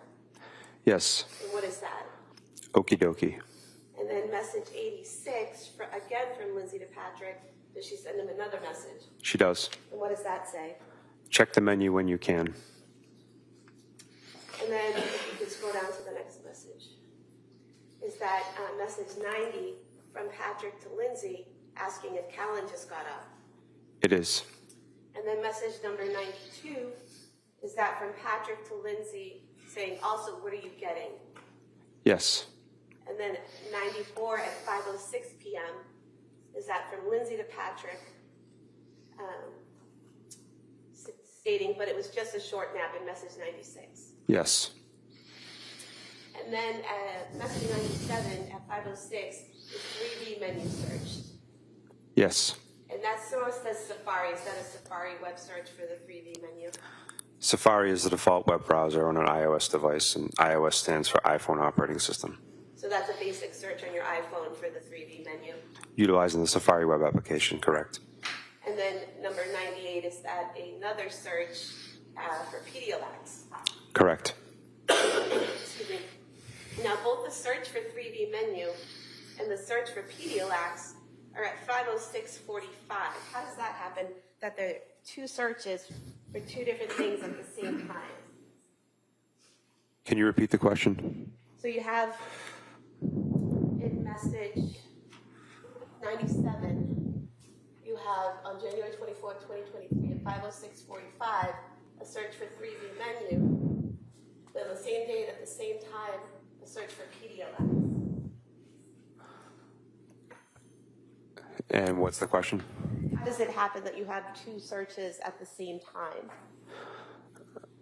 I would only be able to make an inference from here without having the forensic tool available to me. And what would the inference be? That there was more than one tab open. Okay, so on your phone or a computer, when you're doing web searches, you can have multiple pages open, correct? Yes. And you can just click on whatever page you want to open, you can click on and that will open up. Correct. You can select which tab you want within the Safari application. Tabs, right? Okay. So how many tabs can you have open at any one time? I'm not sure the number, but I've seen iOS devices capable of having more than 30 or 40 tabs open at a time. So it wouldn't be uncommon or unusual to have at least two open to two different web searches. No. Okay. If we could scroll down a little, please. And then we have in 106 and 105, both messages. First 105, we have a web history at 5:06:47, the menu at 3D restaurant, again, the source Safari. And then we have cookies at 5:06:48, .3drestaurant.com. Can you tell us what the difference between those two are? They're both from different databases. They're both associated with web browsing. Web history is from the history component of the Safari application. Cookies are installed through web browsing. Through legislation, when you visit a website for the first time, you'll typically be prompted, do you want to allow the website to download cookies onto your device? Cookies downloaded to your device serve a multitude of reasons. One might be that it allows the website or the company to be able to track your activity while on their website, which helps them for marketing and business purposes. Another component of cookies would be to enhance the web browsing experience for a website you go to on a regular basis. It would increase the load time. So it is an artifact that is indicative of web browsing. And so message 108, again, we have at 5:06:49, we have a message from Patrick to Lindsay saying, oh, okay, is that correct? Yes. And then message 112, we have a message from Lindsay to Patrick where she says Mediterranean Power Bowl, correct? Yes. And that was at 5:07 p.m. We have message 115 from Patrick to Lindsay at 5:08 p.m. Okay, I'll do scallop and pork belly risotto. Is that right? Yes. All right. And then if we could go to 5:10 p.m., the phone call right there. Oh, go back to me. And so we have two phone calls here, one at 5:09 p.m. and one at 5:10 p.m. The first to 508-747-4950, and the other to 508-927-4046. The first one is for 11 seconds, correct? That's the duration, yes. And that's noted here above source? Yes. And then the second is 47 seconds, is that correct? Correct. Did you look into these two phone calls? I don't recall. Okay. Do you recall the 508-927-4046 being the number for the 3V restaurant? Yes. And if we could scroll down a little bit. Are there further searches at 5:13 p.m., starting at number 128 for Pedialyte? That's correct. And again, we're seeing that same thing with the same time, but multiple different categories that one search is located in, correct? Correct. Single artifact, multiple categories that the tool parsed it as. Can we go to 5:33 p.m., please? Oh, I'm sorry. I stopped there. Thank you. 146, message 146, a message from Lindsay to Patrick at 5:15 p.m., which states Pedialyte liquid stool softener, correct? Yes. All right. And then at 147, we have 5:33:51 p.m. Is that a phone call from Patrick's phone to Lindsay's phone? Yes. And that has zeros in it for duration. Does that indicate the call wasn't answered? It would be an inference. And then going down to 150, we have an outgoing call from the defendant's phone to Patrick Clancy for 14 seconds at 5:34 p.m., correct? Yes. That means the call lasted approximately 14 seconds. Correct. And then the last item there, item 152, that is an incoming call to the defendant's phone from Patrick Clancy, correct? Yes. And again, we have zeros here indicating that the call wasn't answered, correct? It's an inference, yes.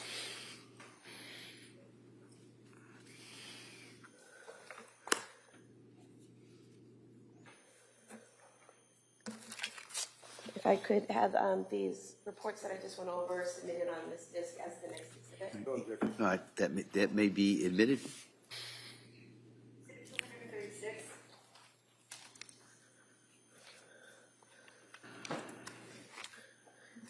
Did you also, looking through the defendant's phone, access the information on the calendar portion of the phone? I did. And the calendar portion of the phone, does that have different types of data, both populated by the phone itself in Apple, and then items populated by the user? Yes. Could you give us an example of something that would be populated by Apple and not the user? A national holiday such as Christmas Day would be populated by the operating system through the application of Calendar.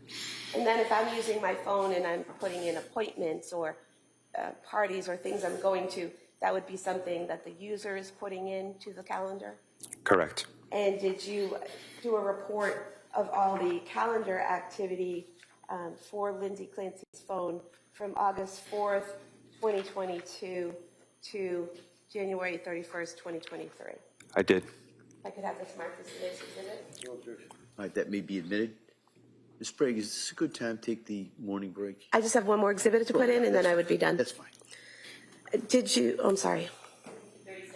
All right, thank you.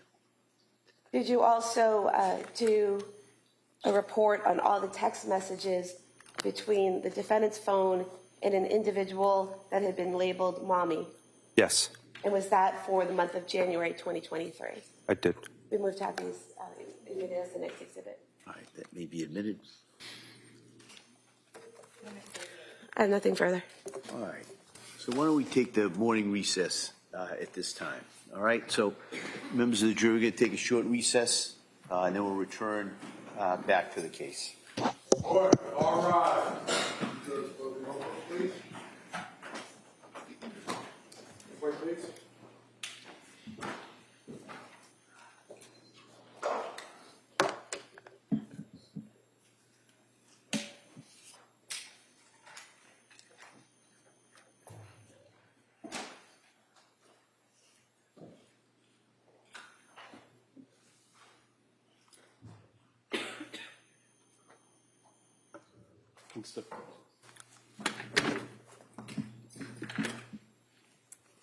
Jurors are back in the courtroom. All right.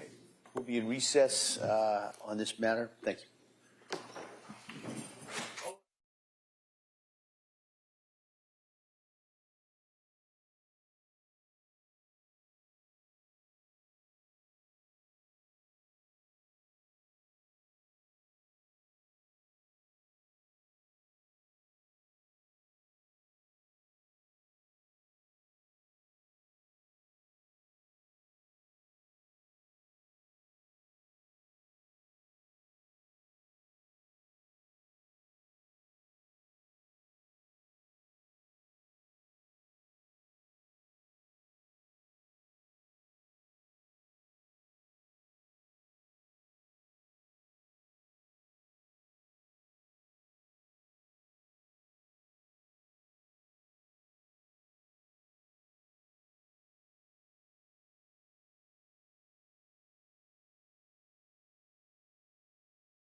be seated. All right, counsel, we ready for the jury? Yeah, thank you.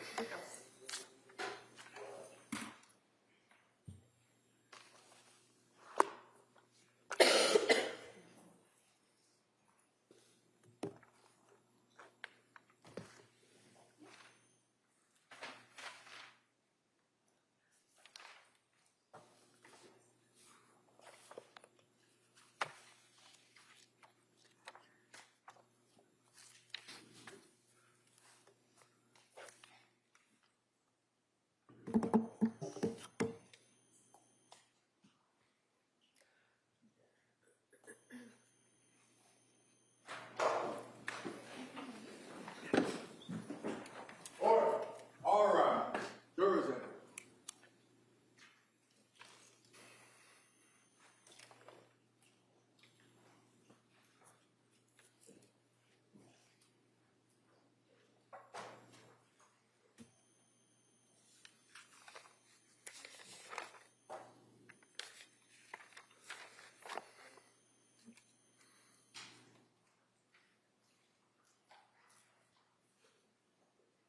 This court is now in session. Please be seated. Your Honor, for the purpose of the record, we return back to the trial of Commonwealth versus Lindsay Clancy. All parties are present, including the defendant and including the 18 jurors. All right, Mr. Reddington? Yes, Your Honor, thank you. Morning. Morning, sir. So you are part of the prosecution team that handles the downloads of computers and cell phones and things like that, right? Specifically mobile devices, sir, not computers. Mobile devices, okay. And the other gentleman that testified, Pavo, is that his name? Paveo, sir. Paveo. And he did the laptops that were found in the office, in the home, right? Correct. He has those certifications. Okay. Now, the district attorney had asked you some questions about different searches that you had done on Celebrate and on Axiom. All your searches dealt with Lindsay's cell phone, right? To clarify, sir, I did no searches on Axiom. Okay. You did searches on Celebrate. It's the only forensic tool I use, correct? All right. And basically, I'm just trying to get a handle on that you and your other brother or sister officers would examine, for example, the computers that were found in Patrick's office in the house, right? You didn't, but the other people did, right? That's correct. And then you got the computer, strike that, you got the cell phone that was Lindsay's cell phone, right? Yes, sir. And you then did, what's called an advanced logical of Lindsay's phone, is that right? That's correct. And what is an advanced logical? What does that mean? It's an extraction that utilizes the iTunes backup of an iOS device, and it acquires most of the user-facing content, meaning calls, texts, images, Okay. browser history. So you lost me on user-facing. What does that mean? What the user sees when they're using the phone. Okay, so like if you pick up a phone and you open it up, then you're interfacing with the phone and you're looking at different things, such as photographs, emails, text, things like that. Yes, sir. Okay. In addition to Trooper, now Sergeant Paveo, and yourself, there also was another trooper that you were working with, a guy by the name of Rabbit, like Roger Rabbit, right? Yes, Joseph Rabbit was assigned to the unit at the time. And he also conducted a search, but he did what's called a full file system extraction, right? I don't recall. Okay, what is a full file system extraction as opposed to advanced logical extraction? A full file system extraction would acquire the databases and information that you cannot see as a user on a device. I see. So your extraction was done on January 30th, is that correct? Yes, sir. And Rabbit's extraction was done on January 27th, right? I'm not aware of Trooper Rabbit's extraction. Did you ever collaborate with him as investigator investigating Lindsay Clancy on this case and talk about what you located or what he located? I had no discussion with him about the phone extraction. All right. Is he still working for the state police? He is. Would you agree with me that the full file extraction actually gets more information than the advanced logical? In other words, Rabbit's extraction would have got more information than you got on your advanced logical. That's correct. So one of the things the district attorney had asked you about was in reference to Exhibit 237. And that would be the Celebrate report. Is that correct?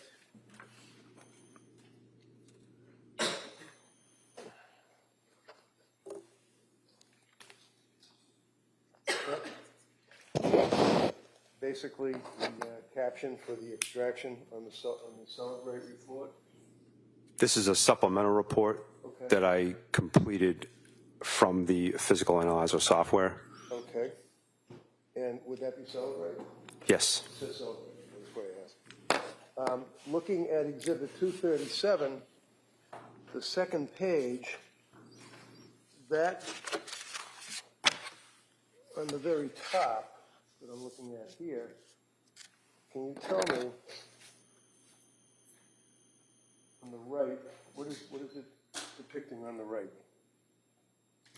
It's Little box? Yeah, I know that. You see the little box? Well, you know what I'm going to do? I'm just going to approach you.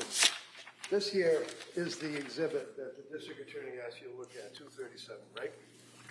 yes, sir. Okay. And it's a Celebrate report, right? It's a supplemental report. Yes. And that would be the calendar search, right? The calendar supplemental report. Correct. Okay. So that means that if Lindsay had appointments anywhere, it would have been, presumably, if she put it in the phone, in her calendar, right? Yes. Okay. So when you looked at your investigation, directing your attention to the start time, what date are we talking about here? The start time is August 14th, 2022, midnight. End time would be August 14th, 2022, 11:59 p.m. Okay. So if you look down to the next one, it says, what date? August 23rd, 2022, 10 a.m. Okay. And did she make an entry on did. her computer on that date and time? She did, sir. And can you tell me what the entry was? The subject is 10 a.m. Callan, Kingston, vaccine. So Callan would be the son. She had it in her phone that he had an appointment to get a vaccine at 10 p.m.? The time is 10 a.m. 10 a.m., okay. And the next one, what is the next one? Would you like to know the subject, sir, or the date? Yeah, sure. Just whatever the date is and then what the subject is. Okay. The start time is August 23rd, 2022, 5 p.m. Okay. The subject of the entry is 9:45, Kingston, Dawson, ear check. And that would be indicative of an appointment that she had at the pediatrician's office for Dawson's ear check at 9:45 in the morning. Is that correct? Could be an inference, I'm not sure, but that's the entry. Okay.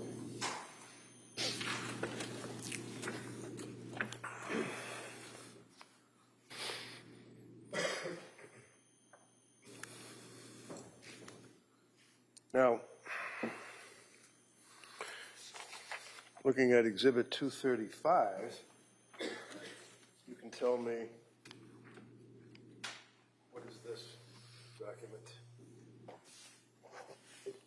I recognize it as a screen capture from an Axiom phone extraction. All right. And you did indicate you were Axiom qualified, right? I am not, sir. I'm familiar with the program as a result of my training with Great Key. Magna Forensics owns Great Key Technology, and in the training course for Great Key, process extraction using Axiom, but I'm not certified in the software of Axiom. But you can interpret it. You understand what that shows you. It's just a listing of different activities on the phone, right? I'm aware of what the screenshot depicts, yes. All right. Can you tell me see the highlighted one, can you tell us what that is, the date and the time and what it's referencing? Do you need a magnifying glass? Reference is a website, sir. And what's the website? Mail.google.com. That mail, like M-A-I-L, right? Yes, sir. Okay. Does it indicate whose mail it is?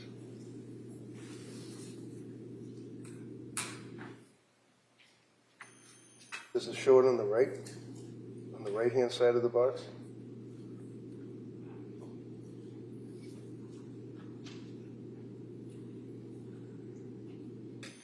I can't definitively determine whose mailbox it is. Okay.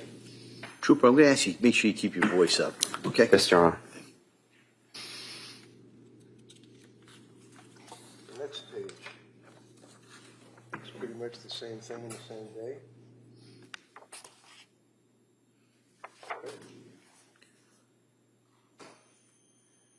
Can you tell us on that page who signed in under what email?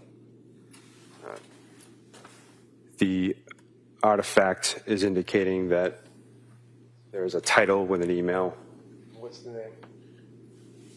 I'm sorry. patrickclancy@gmail.com. So that's fair to say that that would be patrickclancy@gmail.com.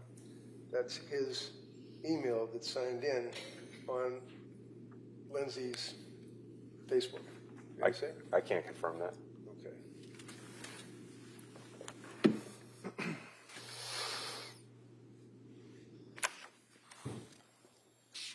And when you were going through her phone, is it fair to say that, I mean, there wasn't much in her life that wasn't exposed to the state police and the DA's office and the investigators? I mean, your report initially was 180,000 pages of PDF, right?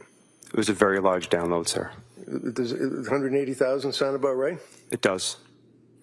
So 180,000 pages on a PDF, you do a number of extractions, and then you get into the one that you were testifying about. The district attorney indicated, or you stated that it was 768 pages of text messages that she had, along with photographs perhaps?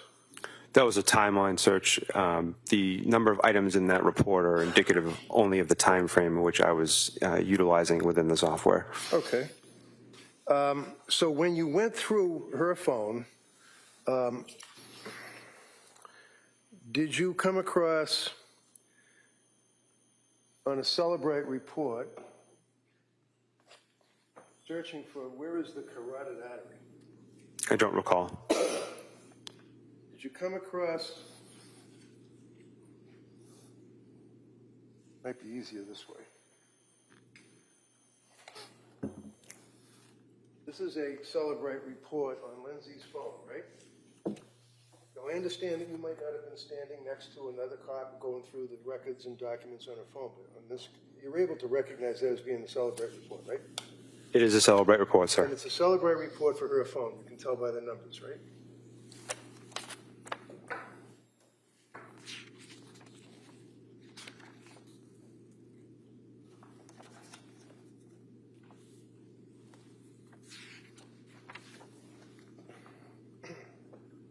Maybe this would help a little bit.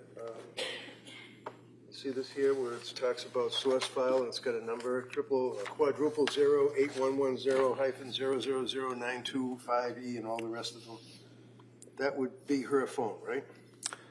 I don't have that number memorized. Of course not, but it would be in your report? Yes, sir. Okay.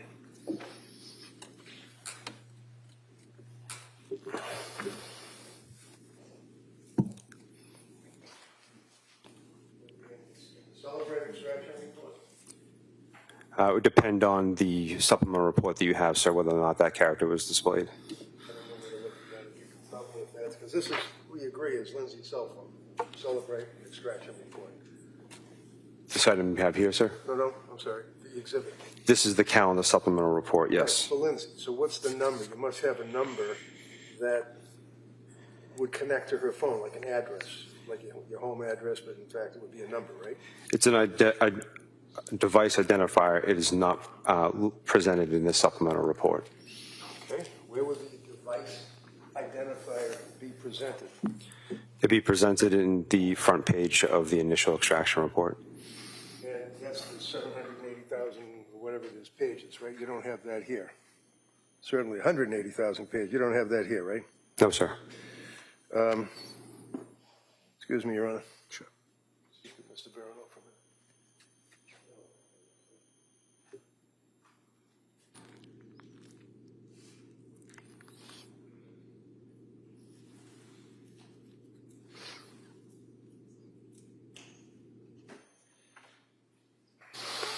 Did you bring your report today with you? Just the report, not all the exhibits? No, sir. So you would agree with me, sir, that one of the concerns as an investigator that you had is things such as looking for buzzwords like suicide, right? I'm not sure I understand the question. When you're looking on the target's phone, and out of this whole courtroom, the target would be Lindsay Clancy, right? Yes, sir. All right. And you had access to her phone, right? Yes, sir. And you all went into it with a search warrant, right? Yes, sir. And you were looking for different topics, such as suicide, drugs, killing kids, I imagine, to investigate, right? You had buzzwords. Yes, sir. And did you come across, for example, a search that indicates carotid artery? I don't recall. Did you come across a search on Safari, how to slit your throat to die?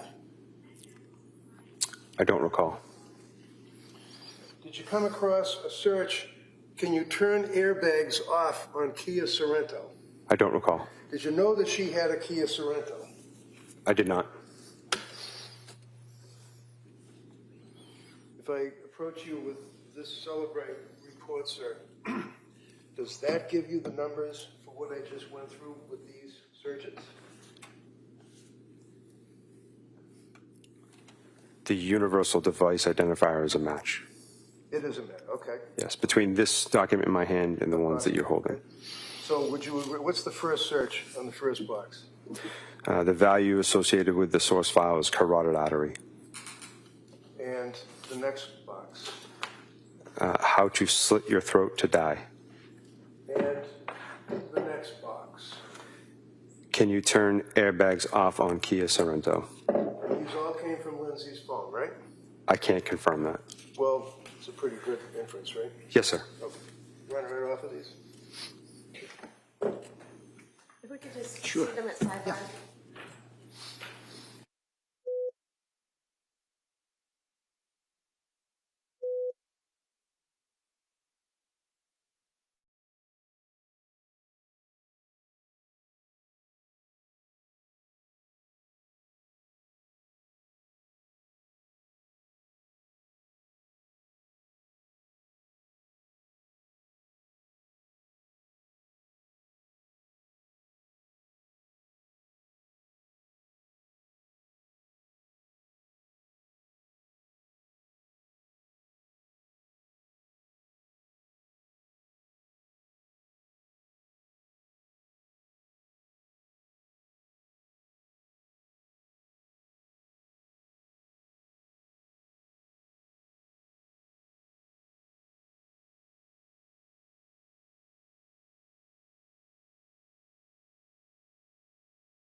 identification.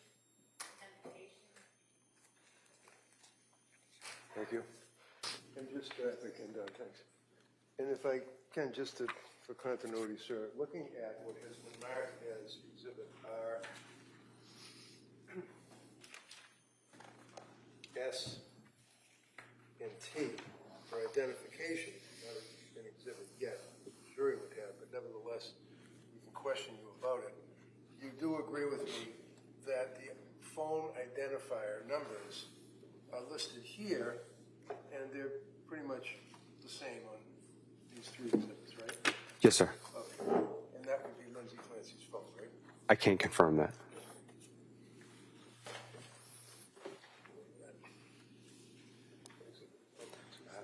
Yes, sir. So I've just handed you Exhibit 237, sir. Can you tell me what that exhibit is? The district attorney questioned you about it. It's a supplemental report that I compiled from the Celebrate software on the calendar application. Do you have access to what was referred to as the mummy text messages? Not with this document, sir.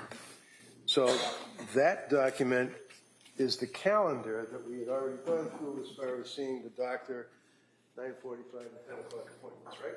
That's correct. Okay. All right. Is the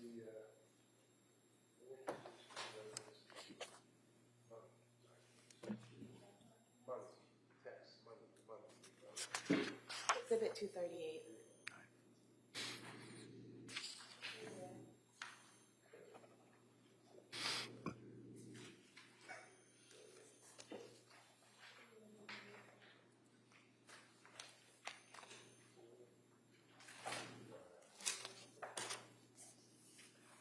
Exhibit 238, sir, if I may.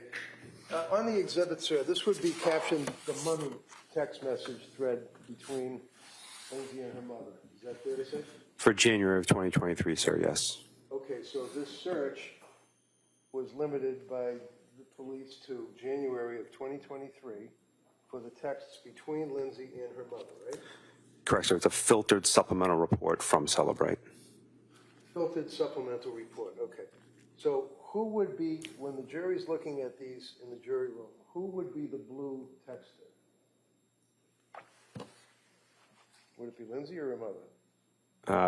You could just look at the participant delivered status sent from Lindsay owner to mommy. So the green would be from the owner of the phone to the recipient, mommy. Okay, so green would be Lindsay, blue would be the mother. That's correct. All right. Now let me give you Exhibit 238, and just for a representative example, I mean, looking through, will you look at September 28th at 6:18 in the morning? Sir, can you repeat that date? Yeah, sure. September 28th. Oh, you didn't do, that's right, you didn't do September. You only did January, right? Sir, this exhibit is just for January of 2023. Okay, I apologize. Let's jump to January then. Now, let's say January 3rd, 8:35 in the morning. Do you have that? One moment, sir. Sure.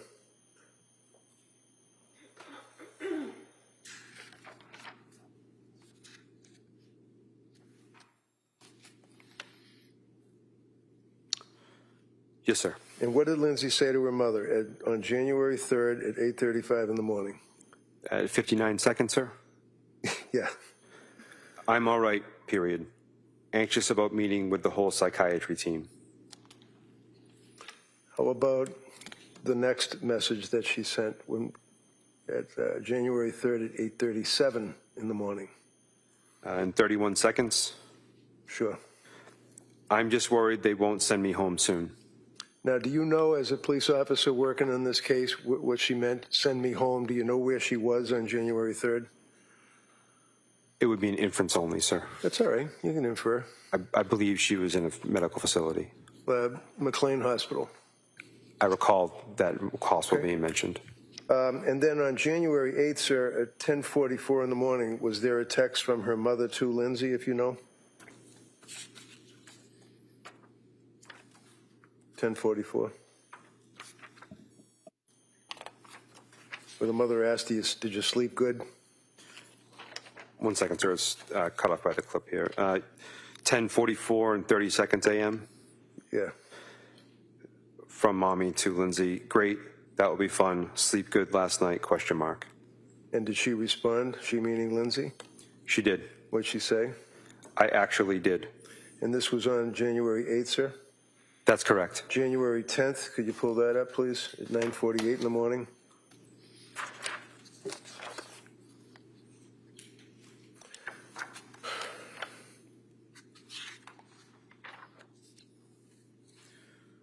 I apologize, sir. Can you repeat the time on the 10th? 9:48 in the morning, beginning with mother asking questions of Lindsay. Still sleeping good, question mark.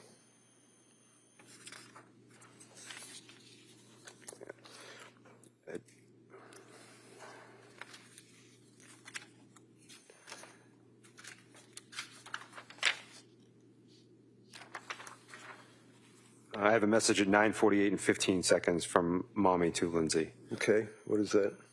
Good morning. How are you doing today? Question mark. And what did she say in response? Good. Period. At the gym with the kids. And what was the date? Was that January 10th? 2023, 9:48, 21 seconds a.m. So do you have January 10th in front of you, not the 23rd? My correction, sir. January 10th, 2023 at 9:48 and 21 seconds. All right. And what did the mother ask her? Nice, still sleeping good. Did she ask her, are you feeling better during the day? And she said, so far, a little bit.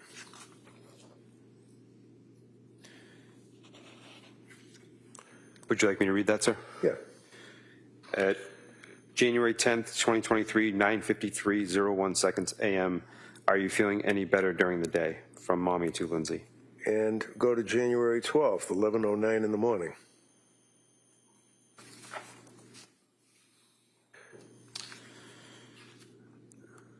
Yes, sir. What did she say? What did mommy say? From mommy to Lindsay, January 12th, 2023, 11:09, 32 seconds a.m. Still feeling a little better, question mark. And how did she respond? How did Lindsay respond? A little bit. And then on January 16th, well, wait a minute. January 14th at 1:05, I think, in the afternoon. Can you pull that one up? Yes, sir. 1 moment. Okay. You recall where it starts as, I'm waiting for the day. And that would be from Lindsay to her mother.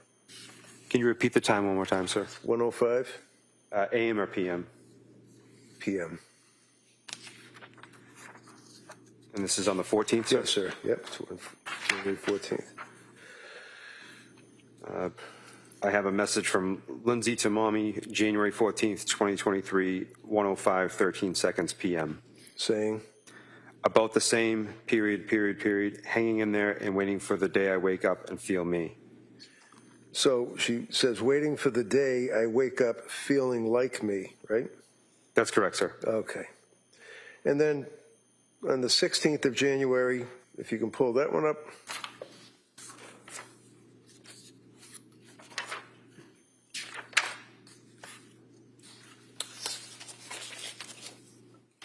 January 16th at 10:20.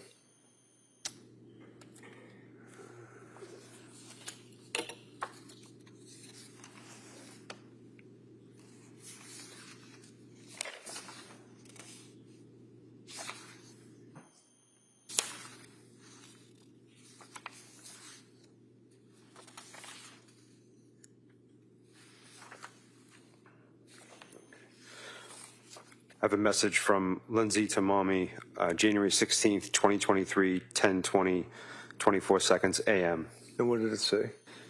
It was fun, period. Cora and Dawson enjoyed, period. Now, did it make reference at any point in the text that that was a reference to the Cape Codder? Is that in there at all? Do you see it? It was fun, referring to what was fun, if you know. Not in this particular message, sir. Okay. And then continuing on, sir, January 18th, would you agree that she inquired of her mother, or the mother asked, are you starting a new med? She said, I did. I started it two nights ago. And that basically the mother was asking her about her medications and how she felt and how she was doing, right? One moment, sir. I just have to get to that point.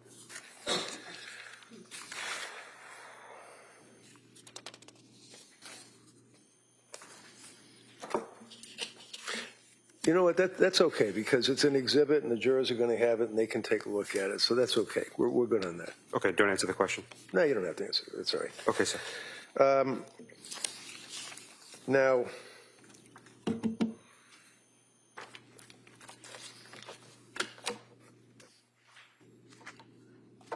January 24th,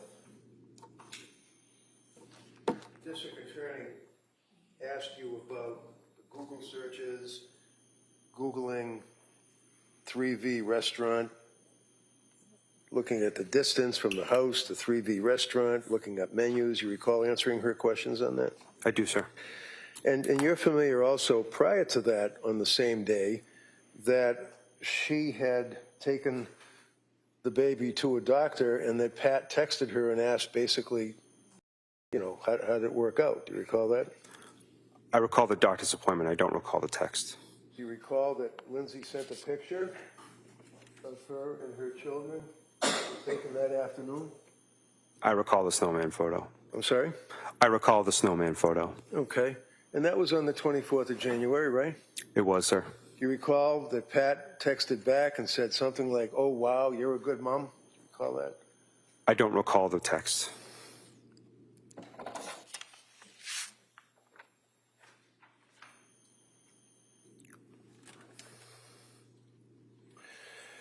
One of the other searches that you did would be, are you aware that there were searches for medical, such as questions regarding bipolar symptoms, psychosis,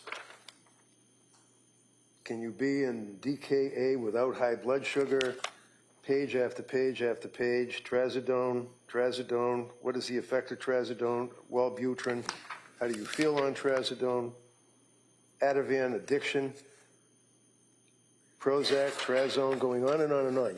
You guys saw this on her search on her phone to celebrate, right? I recall those searches, sir. Okay.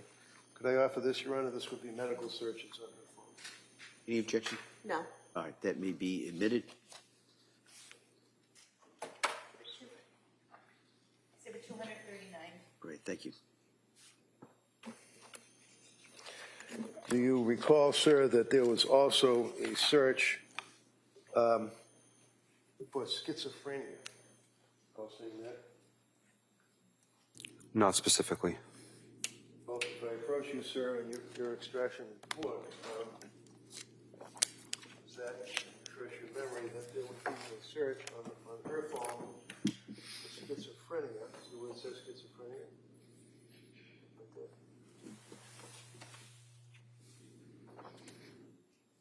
Yes, sir. Okay, what was the date of that search? January 19th, 2023, 9:58:01 seconds a.m. Okay. Put that right here for a minute. How about psychosis? Did she search for psychosis as well? If I may. Of course. There is a keyword search in psychosis in a Google search. And that would be a keyword search that you said in a Google search on the January 20th? January 20th, 2023, 8:39 and 0 seconds p.m. Okay. And then there, was there also a search for Seroquel? Seroquel is part of a search, yes. And what was the rest of the search? On Seroquel, feel like I can't have a conversation. Okay. And it goes on a number of other inquiries as well, correct? Dealing with Seroquel. That's correct, sir. And then further, do you recall that there were a number of pages where she Googled and was inquiring about suicide? Yes, sir. And can you tell us when she was Googling suicide? December 29th, 2022, 1:02:14 seconds p.m. And would you agree that she also Googled on a number of occasions sleep? Sleep is one keyword and part of a Google search, correct? And then there's a number of pages that are attached to that dealing with the search for sleep, correct? That's correct, sir. And do you know the time frame that we're talking about from the Celebrate search?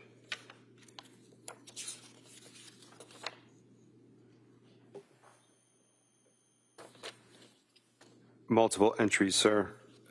Majority of them are in January of 2023. Okay. Also, a much larger package of searches for trazodone. Is that correct? Yes, sir. Trazodone is one keyword as part of multiple Google searches. Okay. Zoloft?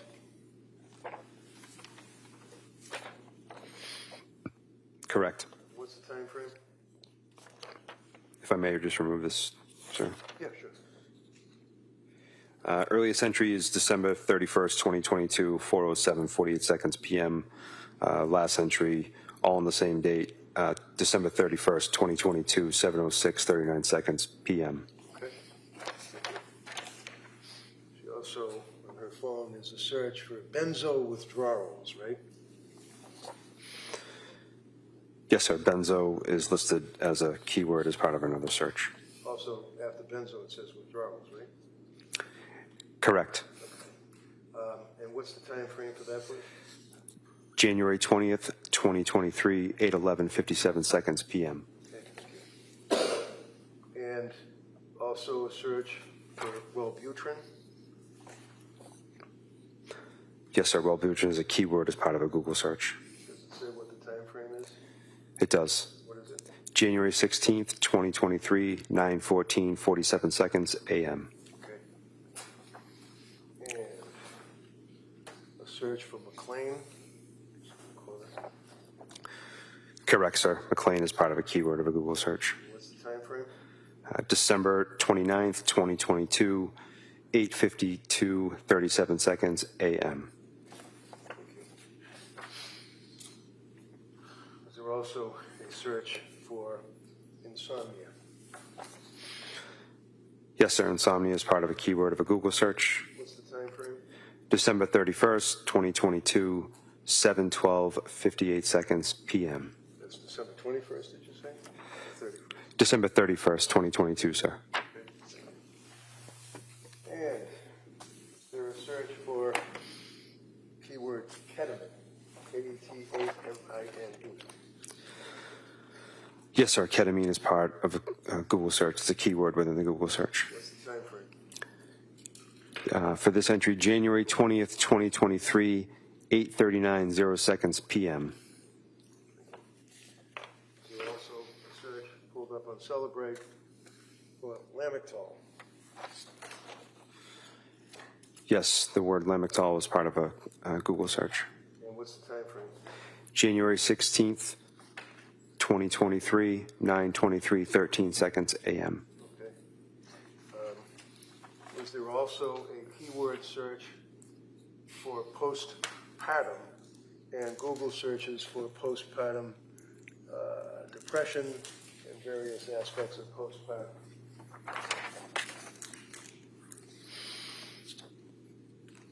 Yes, sir. And what's the time frame for us?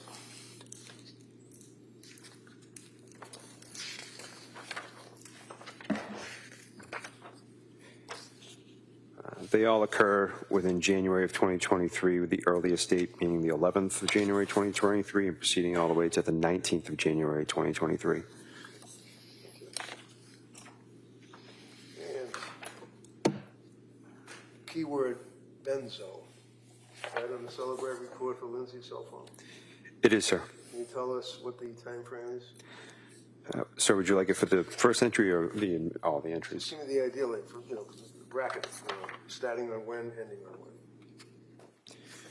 We don't have to go through all of them. The earliest entry appears to be December 6th, 2022, 9:17:05 seconds a.m., with the last entry being January 20th, 2023, 8:13:48 seconds p.m. And search for bipolar.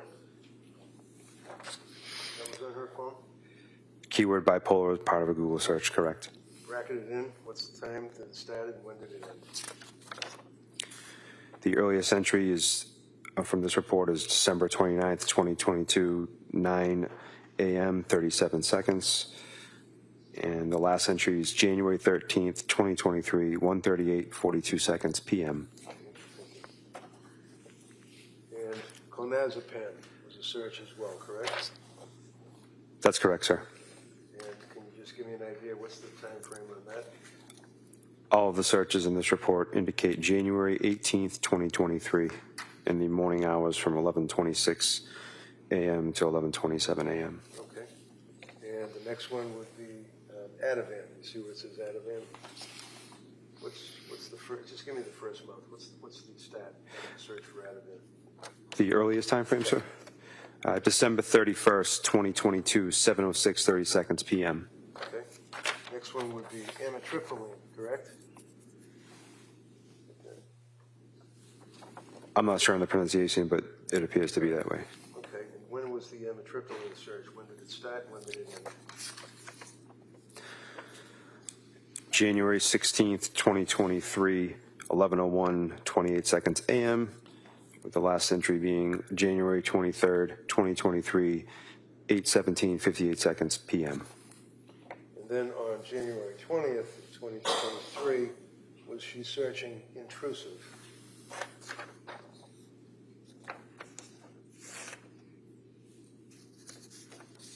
That's correct. Okay. And then finally, sir, on January 19th of 2023, was she searching hallucinations? Yes, sir. 10:33:49 seconds a.m. Sir, I would offer these. I could just look them over. Sure, yeah. You're welcome, sir.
No objection. Okay, those may be admitted. Do you want to admit it's individual? All one? Is one individual or all one? It's, I don't care. Ooh, why don't we do that? I hate to do this to you. Why don't we do it individually? Just might be easier down the road. Okay.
260 so far.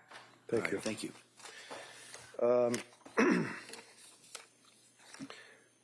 I apologize, I neglected to ask about this Celebrate extraction report from Lindsay's phone. This, if you agree with me, is another extraction search on her phone. Yes, sir. It's a supplemental report for searched items. And looking at that, if you can, basically there are a number of search terms in there, such as pre-made goodie bags, and that would have been on December 31st, is that right?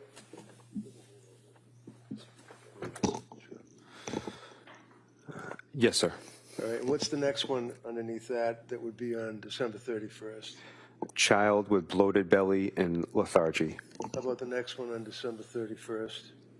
Children's Motrin stores. What about the next one on the 31st? Children's Motrin. Next one. Is children's Tylenol the same as infants? Next one. 6-month-old whale windows. That would be WALE, whatever that means. Yes, sir. 6-month-old. Okay. Next one. Earth's best organic baby food. Next one. Earth's best organic infant. Next one. Earth's best organic infant formula. Next one. Nova Plymouth NOVA. Next one. Best kids movies. Next one. Nova Trampoline Lark. Next one. Unicorn Picture. Next one, if you can. Yes, sir. Unicorn Picture Free Coloring. Just read them right down. Just Yes, sir. Just rip right through it. Paw Patrol saves. I'll spell it. Paw Patrol saves the MEREKR. Twin Girls Bed. Cape Cod Resort. How much formula for 8 MINTH? Chuck E. Cheese. Chuck E. Cheese. Children's Motrin. Children's Motrin stores. ADC Temple Touch Thermometer. Can I just interrupt you? Yes, What sir. do we have to for date right now? The last item I read was ADC Temple Touch Thermometer, sir, and the date was January 17th, 2023, time 2:19:03 seconds p.m. Okay, I just want to get a frame on the time. Okay, Yes, sir. Go ahead, finish that up. 8-month milestones. Fluffy slime recipe. Fluffy slime recipe. UTI symptoms children. Kids Miralax. Miralax for kids. And what was the date on that? The last date on the page for Miralax for kids, January 24th, 2023, 4:47:31 seconds p.m. Yeah, go ahead, finish these three more. Yes, sir. CVS Pharmacy, Pedialax, Pedialax. Thank you, sir. I'd offer this, Judge. All right, that may be admitted.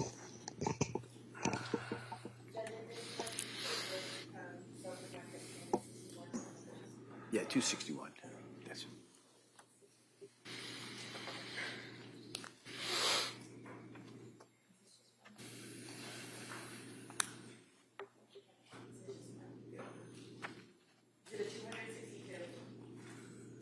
And then finally, sir, approaching you with what would be a report.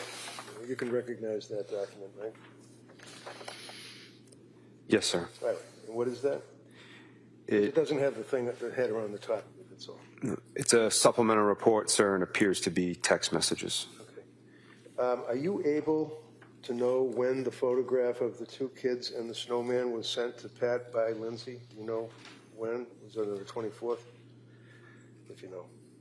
I would have to look at the extraction. So, understanding jury would be able to be looking at the photo and has a little history.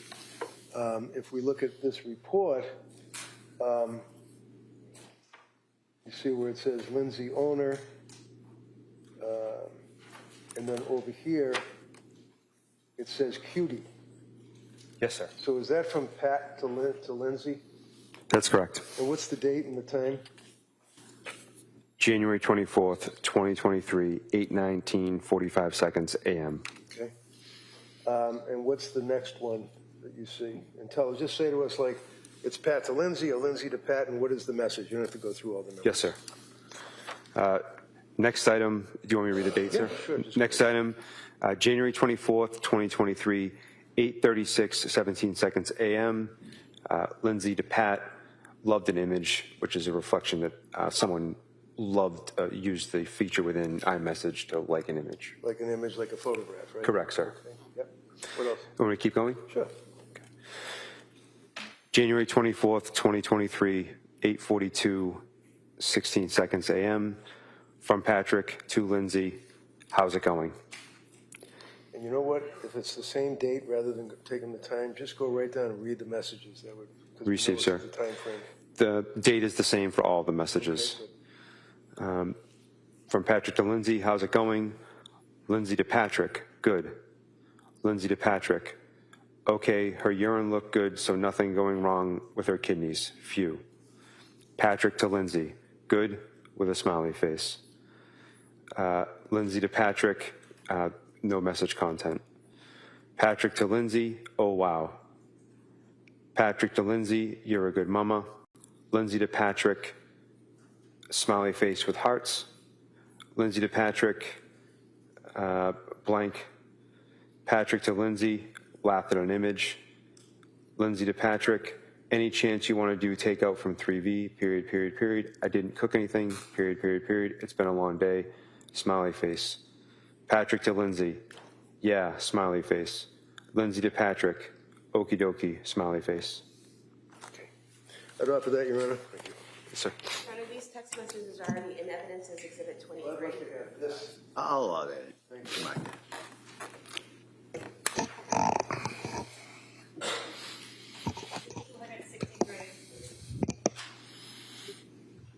Finally, District Attorney spent some time asking you about modifications to a photograph, and I think it was of the little baby. You recall that line of questioning? Yes, sir. What did that mean? Does that mean that someone, or Lindsay or someone on her phone, changed the photograph of the little baby? Is that what that means? It means that the photo was edited in some fashion. So that could be like coloring? It could be a variety of things. Like what? As I indicated in my earlier testimony, it could be that someone took a live photo, and instead of having it be a live photo, which is a multiple burst of images, they took it down to just a single photo. Okay. Anything else that can be modified? Multiple things, but from the extraction, that's the only thing I was able to determine. So you weren't involved in the search of the Clancy house on the 24th, 25th, were you? No, sir. Were you aware that there are photographs of the kids hanging in virtually every room, kitchen, living room, bedrooms? Did you know that as an investigator on this case? Sir, I was not involved in the search. You know that there were dozens and dozens of photograph albums of little babies that were all over the house. Did you know that? I was not aware of that, sir. Thank you. Commonwealth, redirect. All of the exhibits that defense counsel just put in about the searches for psychosis or certain drugs, are those all available in the disc Exhibit 236, in some of those reports where you can search the word and all of those mentions will come up? Yes.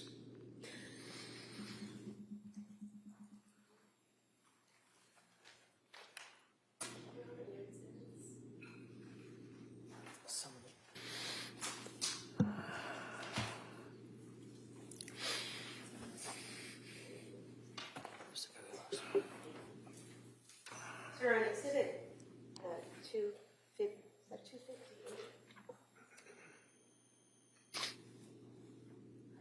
Thank you.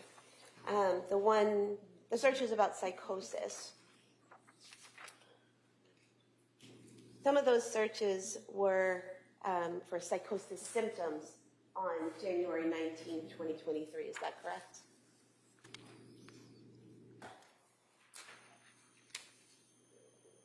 That's correct. So the person using the phone, looking it up, was looking up to find out what the symptoms of someone would be experiencing if they had psychosis, correct? It's a keyword search for psychosis symptoms.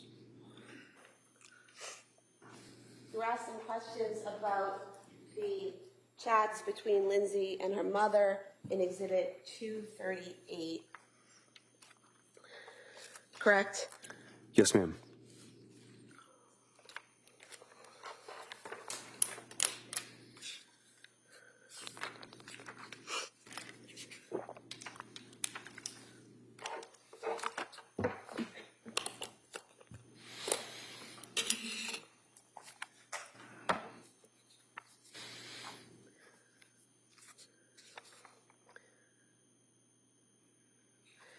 There's a text message from her mother to Lindsay on January 19th, 2023, which states, "I'll bring it Saturday. Never know what treasures I'll find in the attic," correct?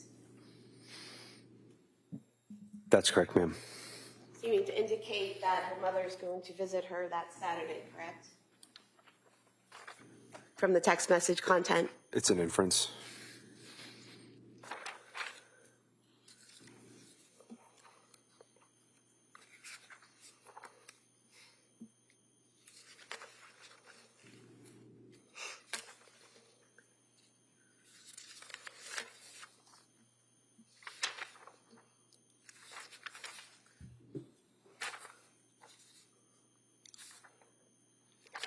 Was there also a text message from Lindsay's mother to Lindsay on January 22nd, which would have 2023, which would have been the Sunday after the Saturday visit, in which her mother says, "Enjoyed seeing everyone this weekend. Nice to see you doing better."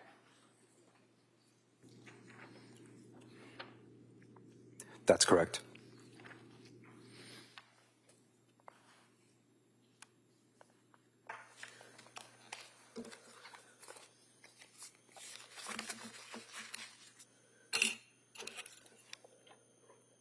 I have nothing further. Ms. Remington? Just very briefly, kind of like a housekeeping thing, if I could, Judge. I'm approaching you with a number of text messages. Would you agree with me, again, that this came off of Lindsay's phone, and it would be text messages between Patrick Clancy and Lindsay? Kind of flip through them all. Trust me, one of the others. Yes, sir.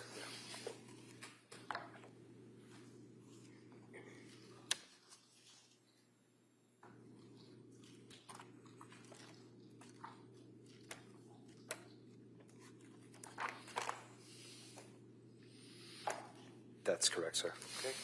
And then finally, I'm handing you, again, extractions from Lindsay's phone that you can flip through them if you wish, would be between Lindsay and Sue Clancy, her mother-in-law, Patrick's mother.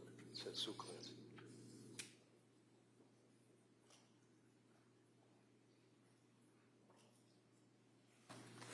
That's correct, sir. Okay. I'd offer these to you, Your Honor. Objection. If I can see counsel sidebar.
You and the Frank identification. Right.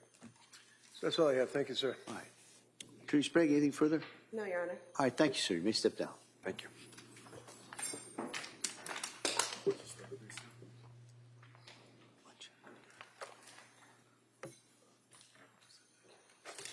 All right. So members of the jury, it's 1 o'clock, so 1:01, so they'll hold that against me.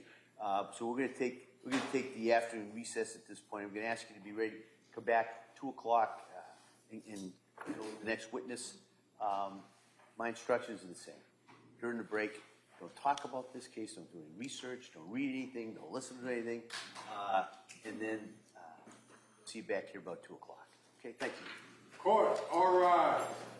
Jurors, kindly close your notebooks. Place them on the chairs, please. This way, please.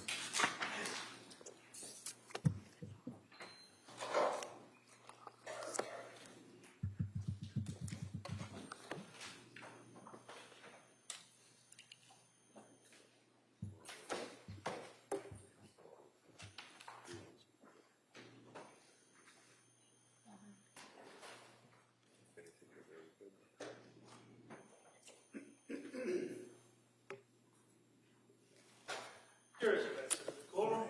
Before we break, Judge, I apologize. When I introduced the records from social health, actually I put in a cover page on the wrong page that does not reference the actual medical record that I had. So do you have any objection to the substitute that?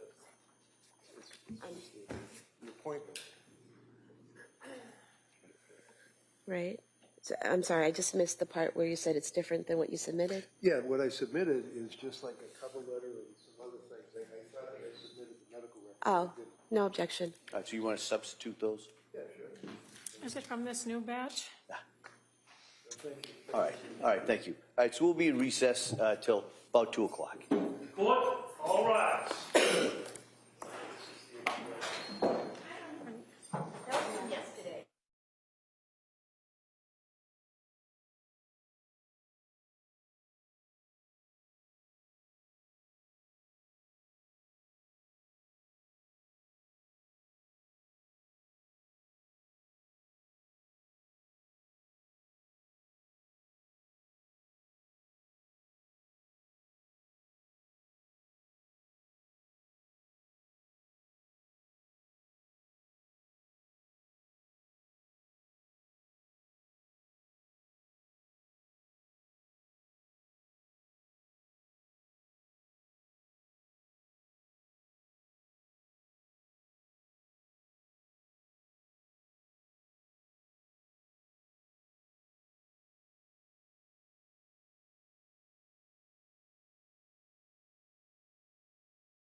Court is back in session. You may be seated.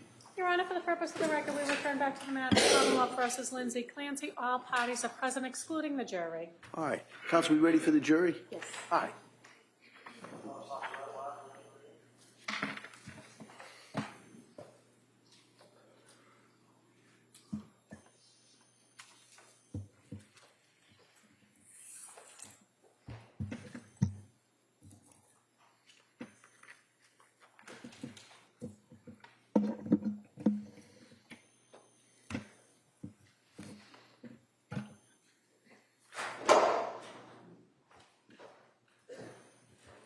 Court, all rise. Jury's entering.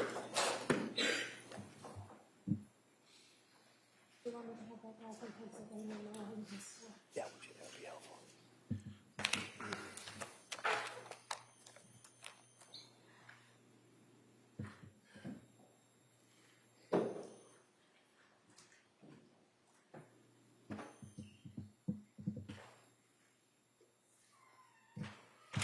This court's now in session. Please be seated. Your Honor, for the purpose of the record, we return back to the trial of Commonwealth versus Lindsay Clancy. All parties are present, including the defendant and including the 18 jurors. All right. Thank you, Madam Clerk. Thank you, members of the jury. We're going to now return to the Commonwealth's presentation. Ms. Sprague? Thank you, Your Honor. Commonwealth calls Joshua McGilligan.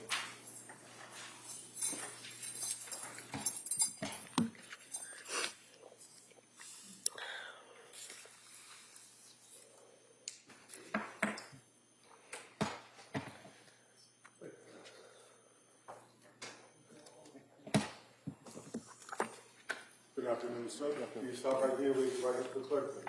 Good afternoon. Do you solemnly swear that the testimony and the evidence you shall give to the court and the jury in the matter now pending between the Commonwealth and the full truth and nothing but the truth? Thank you, sir. You may proceed. Watch your step, please. All right. Good afternoon, sir. Attorney Sprague. Thank you, Your Honor. Good afternoon. Can you please state and spell your name for the record? Joshua McKelligan, McKelligan. Where do you work? Massachusetts State Police, How long have you been with the state police? since December 2013. In January of 2023, where were you assigned? To the Plymouth County District Attorney's Office. And what was your role there? I was a trooper assigned to the Homicide and Major Crime Section. And could you tell us, within that unit, what the role of a case officer is? Case officer is assigned cases as they come in, and the case officer then is the point of contact for the District Attorney's Office, the State Police, other agencies. And as a case officer for a homicide, for example, when you respond to a scene and you're doing the investigation as time progresses, is the case officer doing every part of the investigation? No. What is the role of a case officer in terms of managing or collecting information?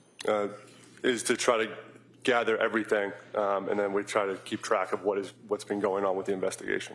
And so within the State Police Detective Unit at the Plymouth County DA's office, there are a group of troopers that work there, correct? Yes. And do you work as a team on any homicide investigations you're working on? Yes.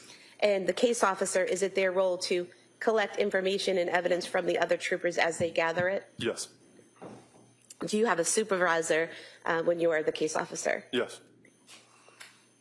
I want to direct your attention to January 24th, 2023. Did you learn that day of an incident that had happened at 47 Summer Street in Duxbury? I did. What time did you learn about that, approximately? About 6:45 p.m. PM? PM. And how did you learn that information? The duty lieutenant in the State Police headquarters in Middleborough called me. Once you had that information, what did you do? I called my supervisor and then responded to Duxbury. And where in Duxbury did you respond? I went to Duxbury Police Station. And at that point in time, did you know that you were going to be the case officer for this case? Not when I responded, but at the police station, I was informed I was going to be. And at some point in time, did you go to 47 Summer Street in Duxbury? I did. And when was that? After I got a search warrant, I went to the house. It was probably, I think, around early morning, between 3 and 4, sometime like that. Between 3 and 4 a.m.? Yes. So it'd be the early morning hours of January 25th, 2023? Yes. And did you take part in the search of the home? I did not. What was your role there at the home that night or in the early morning hours? I just went to observe the house, just to see what the scene in the house looked like. So other officers were conducting the search? Yes. At the scene, did you eventually walk through the house? Yes. And was that before or after the search was executed? After the search. At some point in time, did you go into the master bedroom on the second floor? Yes. And what did you observe in that room? I remember a tent style, like covering a crib, I believe. There was a mirror in front of me. To the left, there was the bed. And then I remember blood on the floor. And you said to the left, but pointed with your right arm? No, it was my left hand. Your left, okay. Yes. All right. So you go into the bedroom, and what do you see anything on the floor, on the walls, the bedding, anything? Yes, just going off of memory, I remember there was blood on the floor, and the mirror was kind of like straight ahead from the entrance of the door. Okay. And was a video taken of the house that included that room in particular? Yes. I'd like to move to submit the scene video from the home as the next exhibit. Any objection? No. All right, that may be admitted.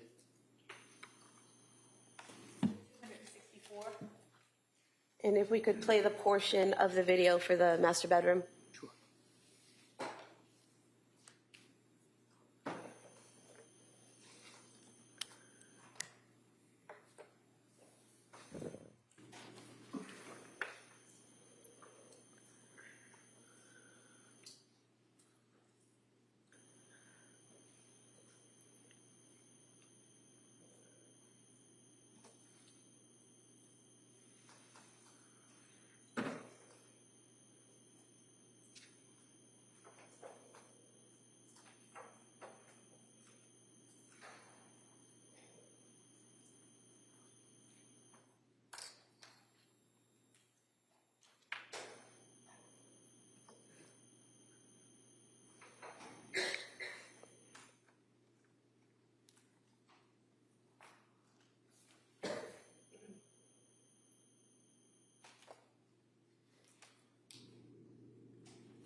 Thank you. Sir, when you went into the master bedroom, did you see blood sprayed all over the walls and everywhere? No.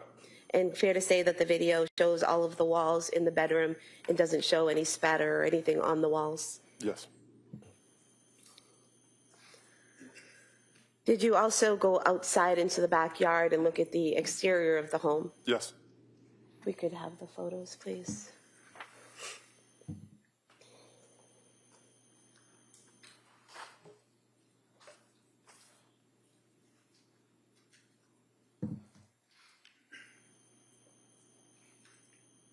If we could zoom in on the top window.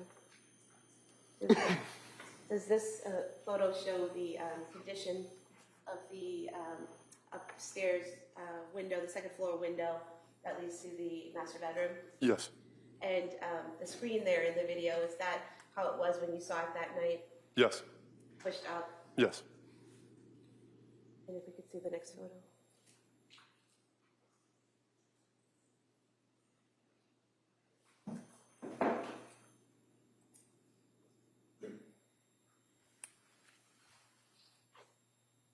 Maybe go back to the first one.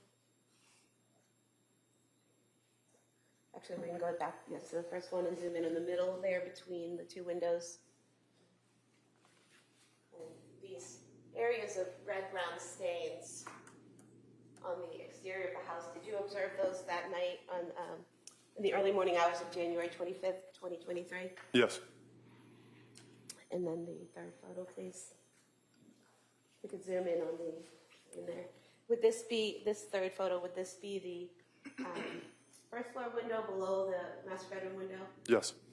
And these red-brown stains on the shingles and then on the window ledge there, were those there in the early morning hours of January 25th, 2023? Yes.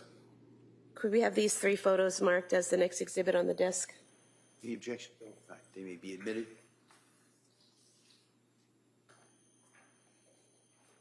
Exhibit 265.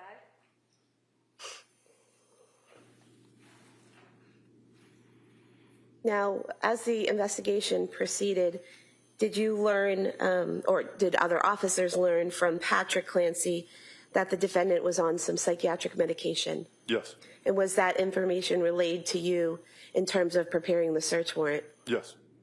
And is that why you included prescription medication in the search warrant? Yes. At that point in time,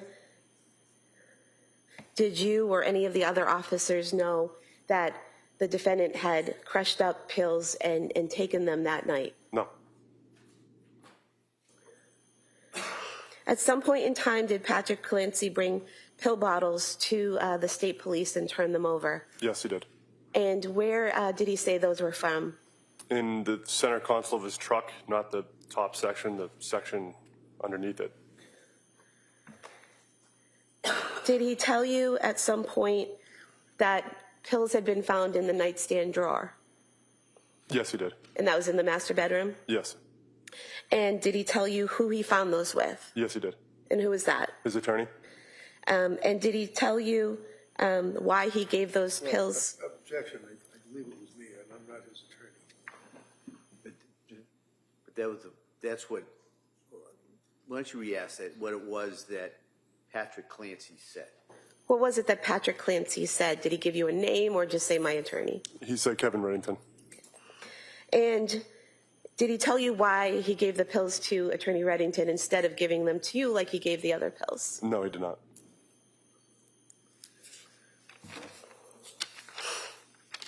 He never attempted to turn those pills into the state police, or those bottles into the state police. Is that correct? Correct. At some point in time, did you learn that the Clancy family had gone to the Museum of Science on January 8th, 2023? Yes.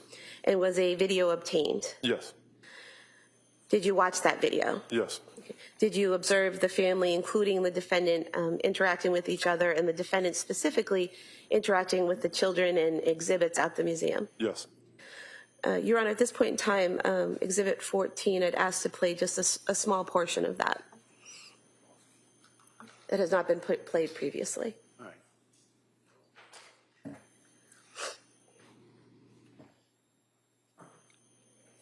We could pause here for just a moment. Do you see the Clancy family in this video footage? Yes. And if you could just get up and point to them with the court commission. Sure. Okay. And we could press play.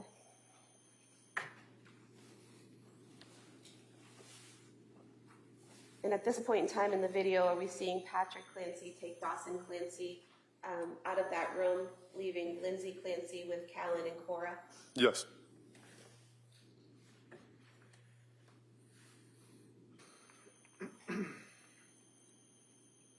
Is that Cora there in the red skirt? Yes.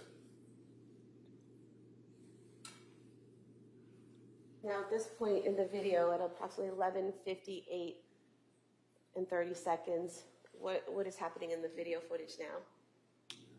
Corey's beginning to play with the exhibit. Patrick's standing off by himself. Lindsay Clancy is with Callan, and Dawson is watching. Could you just point out where Patrick and Dawson are?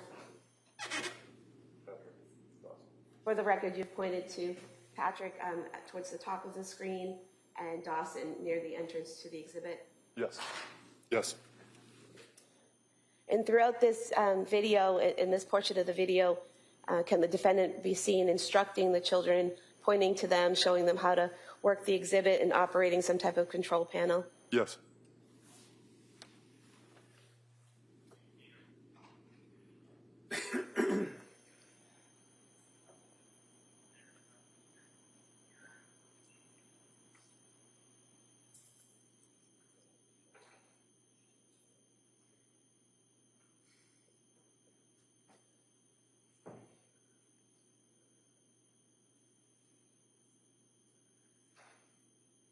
And at some point, does this switch and the defendant helps Dawson with the same exhibit? Yes. And that goes on for several minutes? Yes, I believe so. And showing, I think we've gone forward to approximately noon in the video timer.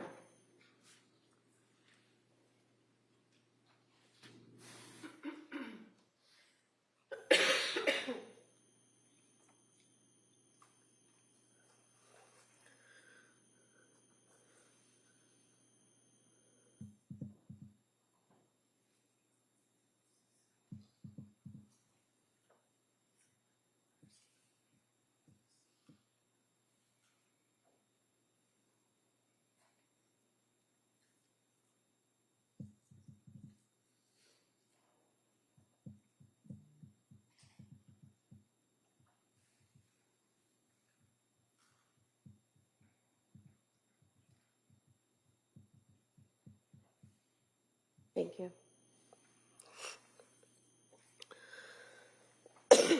Excuse me.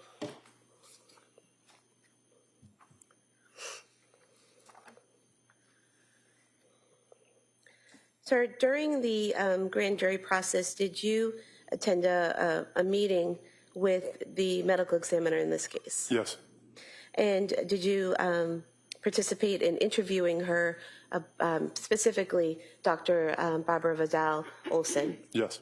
And did you participate in interviewing her, specifically the portion of her proposed testimony where she was explaining how someone dies from strangulation? Yes. And would it be fair to say that at some point in time, she was asked... Objection. Counsel sidebar.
Sir, in that meeting with the medical examiner, did she tell you that constant pressure would need to be applied even after the person went unconscious in a strangulation in order to affect death? Yes.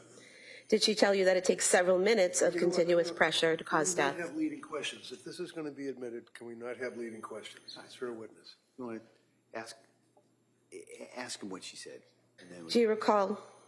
Sorry. Go ahead. Do you recall what she said about the time it takes to strangle someone to death? After unconsciousness, I think she said several minutes. It would take several more minutes for someone to die. And would that be several more minutes of strangulation? Yes. I have no further questions. Thank you. All right. Ms. Reddington. So she asked you about the pills that were located in the master bedroom by Patrick when I was with him, right? Yes. And you know that Patrick indicated that after you guys had cleared the scene, finished with your investigation, seized all the pill bottles that you were able to locate, that I went in the house with him and I took a number of items, photographs, albums, things on the wall and stuff like that, right? All I know is the pill bottles. I don't know what else you took. Oh, just the pill bottles. And at some point I imagine the DA must have shown you this, recognize this as being the nightstand drug? It looks similar to the one that was in the video. See it? You look at it? I mean, it looks similar to the one. I've never seen that. I don't know. Okay. So these would be the bottles that were in there, right? I don't know. I don't know. And do you know that when these were seized, the first thing that was done is I contacted the DA's office and said that I had them? I don't know what you said to them. If you want to come by my office and pick up anything they had, you're welcome to look at it, seize it, have it analyzed, send it to a crime lab. I didn't care. I don't know what you said.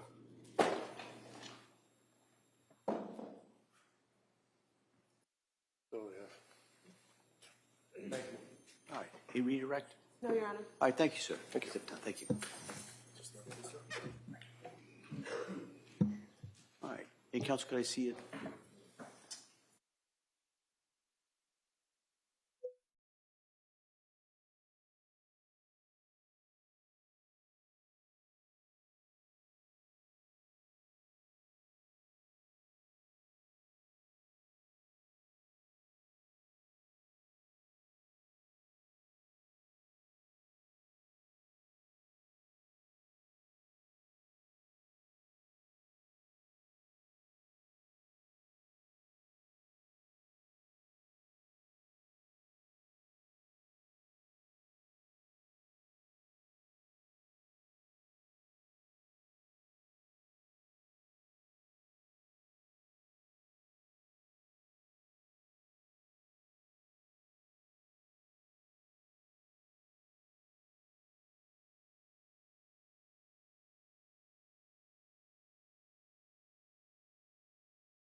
The jury, I told you we might break a little bit early today, and finally, again, I was right. And so we're going to recess on this matter for you at this point. So I'm going to excuse you Monday morning, all right? So you don't have to come in here tomorrow. So I'm going to suggest that you take these next couple of days, kind of rest up. I know it's been a long couple of weeks for you. I appreciate all the work that you've done. I'm going to really remind you of those instructions because now I've got kind of a longer stretch that you're going to be at home, you're going to be talking to people. So I just want to remind you, do not talk about this case with anyone. Don't do any research about this case or similar cases. If you have any questions, don't do any research. Don't try and educate yourself on any of the issues or facts that you've heard so far in this case. Don't make any little road trips to go by any places or try and fill in any gaps. The other thing I want to remind you, you have to still keep an open mind. All right? It was probably easy easy to kind of nod and say yes when I said that at the very beginning of the case. But now you've heard a lot of evidence, but you haven't heard all the evidence, all right? You haven't heard the closing arguments of the attorneys. You haven't heard the law that you do apply. So I'm just reminding you have to do that. It's so important. And so I just kind of want to remind you on that. I want to thank you so much for so far all the work that you've done and all the work that you're going to do. And so I hope you have a very nice weekend. And we will see you on Monday. Just in case you're wondering, we're still well on track. But we'll see you on Monday. We'll continue with the trial at that point. And again, have a nice weekend. All right, thank you. Court, all rise. Jurors, can I close the notebooks? This way, please.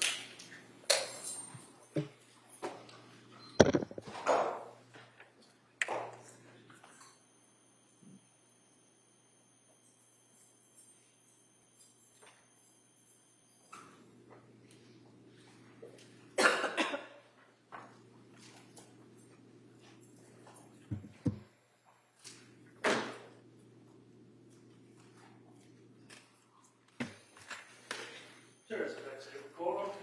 All right. Can I see counsel again over at sidebar?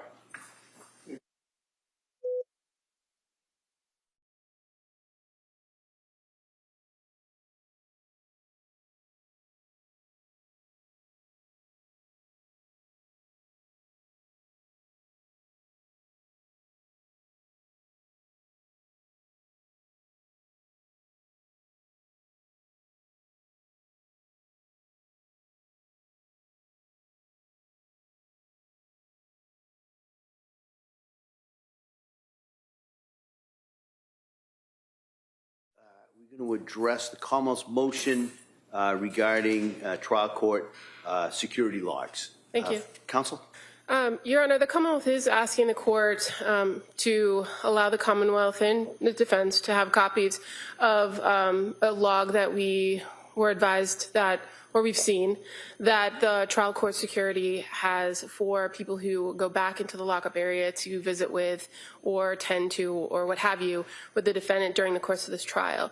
Both myself and ADA Sprague have witnessed at several points. Obviously, we know there are medical staff that go back with the defendant, but in addition to medical staff, which are not really the primary thrust of this motion, it's that there have been other individuals that are not counsel that are permitted to go back there. And we're not alleging that that's inappropriate in any way, shape, or form. Clearly, the staff here, the security staff, has followed all appropriate protocols, but we are aware that Dr. Zeisel has been back there. We witnessed a priest being allowed back there the other day.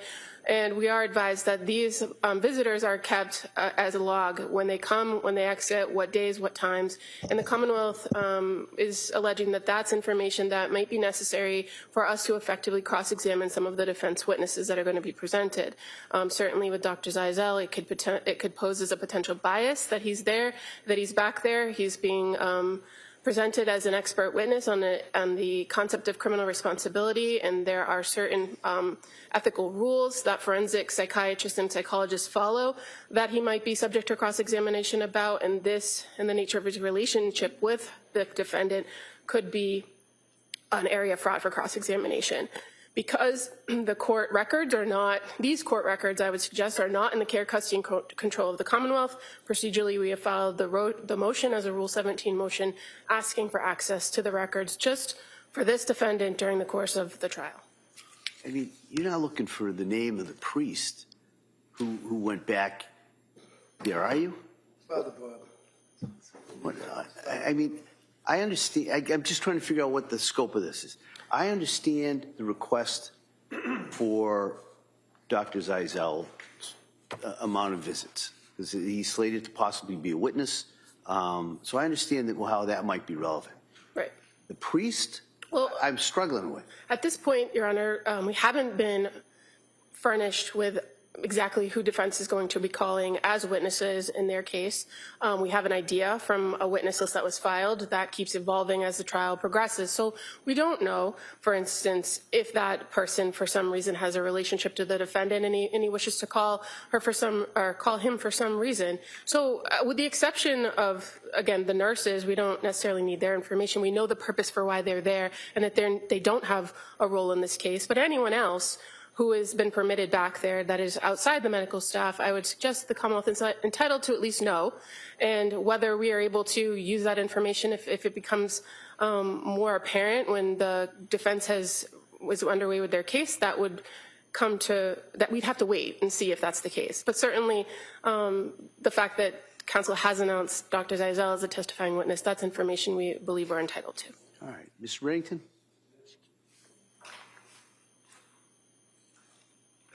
So first of all, here's the list. If they want the list, we don't need a Rule 17 and a court order. They can just go over from there to there and get the list and see who's been going in and out to see Lindsay. I don't have a problem with that by no means whatsoever. Father Bob is a Roman Catholic priest who baptized these kids, who is very, very close to Lindsay. Not in a religious sense. They just like each other. She went to Mass sporadically. She's not a devout Catholic. She's a Catholic. She has a relationship with the Father.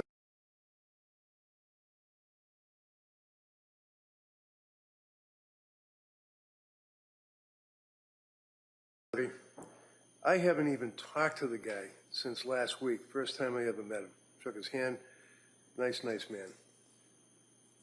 After that debacle yesterday that we went through with the public, Let's stay focused on. I am staying focused. Well, this is what I'm dealing with. I guess I'll tell you right now, so I can save you. I'm not ordering the name or address of anyone other than Dr. Zeisel. Can I call him as a witness right now? Tell you what his involvement is with going back? No. I'm gonna allow that so the Commonwealth can take a look at that record. Nobody else though. And then at some point, if the doctor is called, we may need if we have to address that, we can address it. So I'm going to allow the Commonwealth to have the information regarding Dr. Zeisel, and that's it though. Anyone else who went back there has been admitted pursuant to the appropriate rules of the security department in this case. Especially, I'm not ordering the name, address, or frequency of this Roman Catholic priest. I'm just not going to do it based on the record that I have now. If for some reason he's called as a witness, which I haven't seen that, I haven't seen an expectation even regards that. If that comes up, then the Commonwealth can renew this, and I may reevaluate.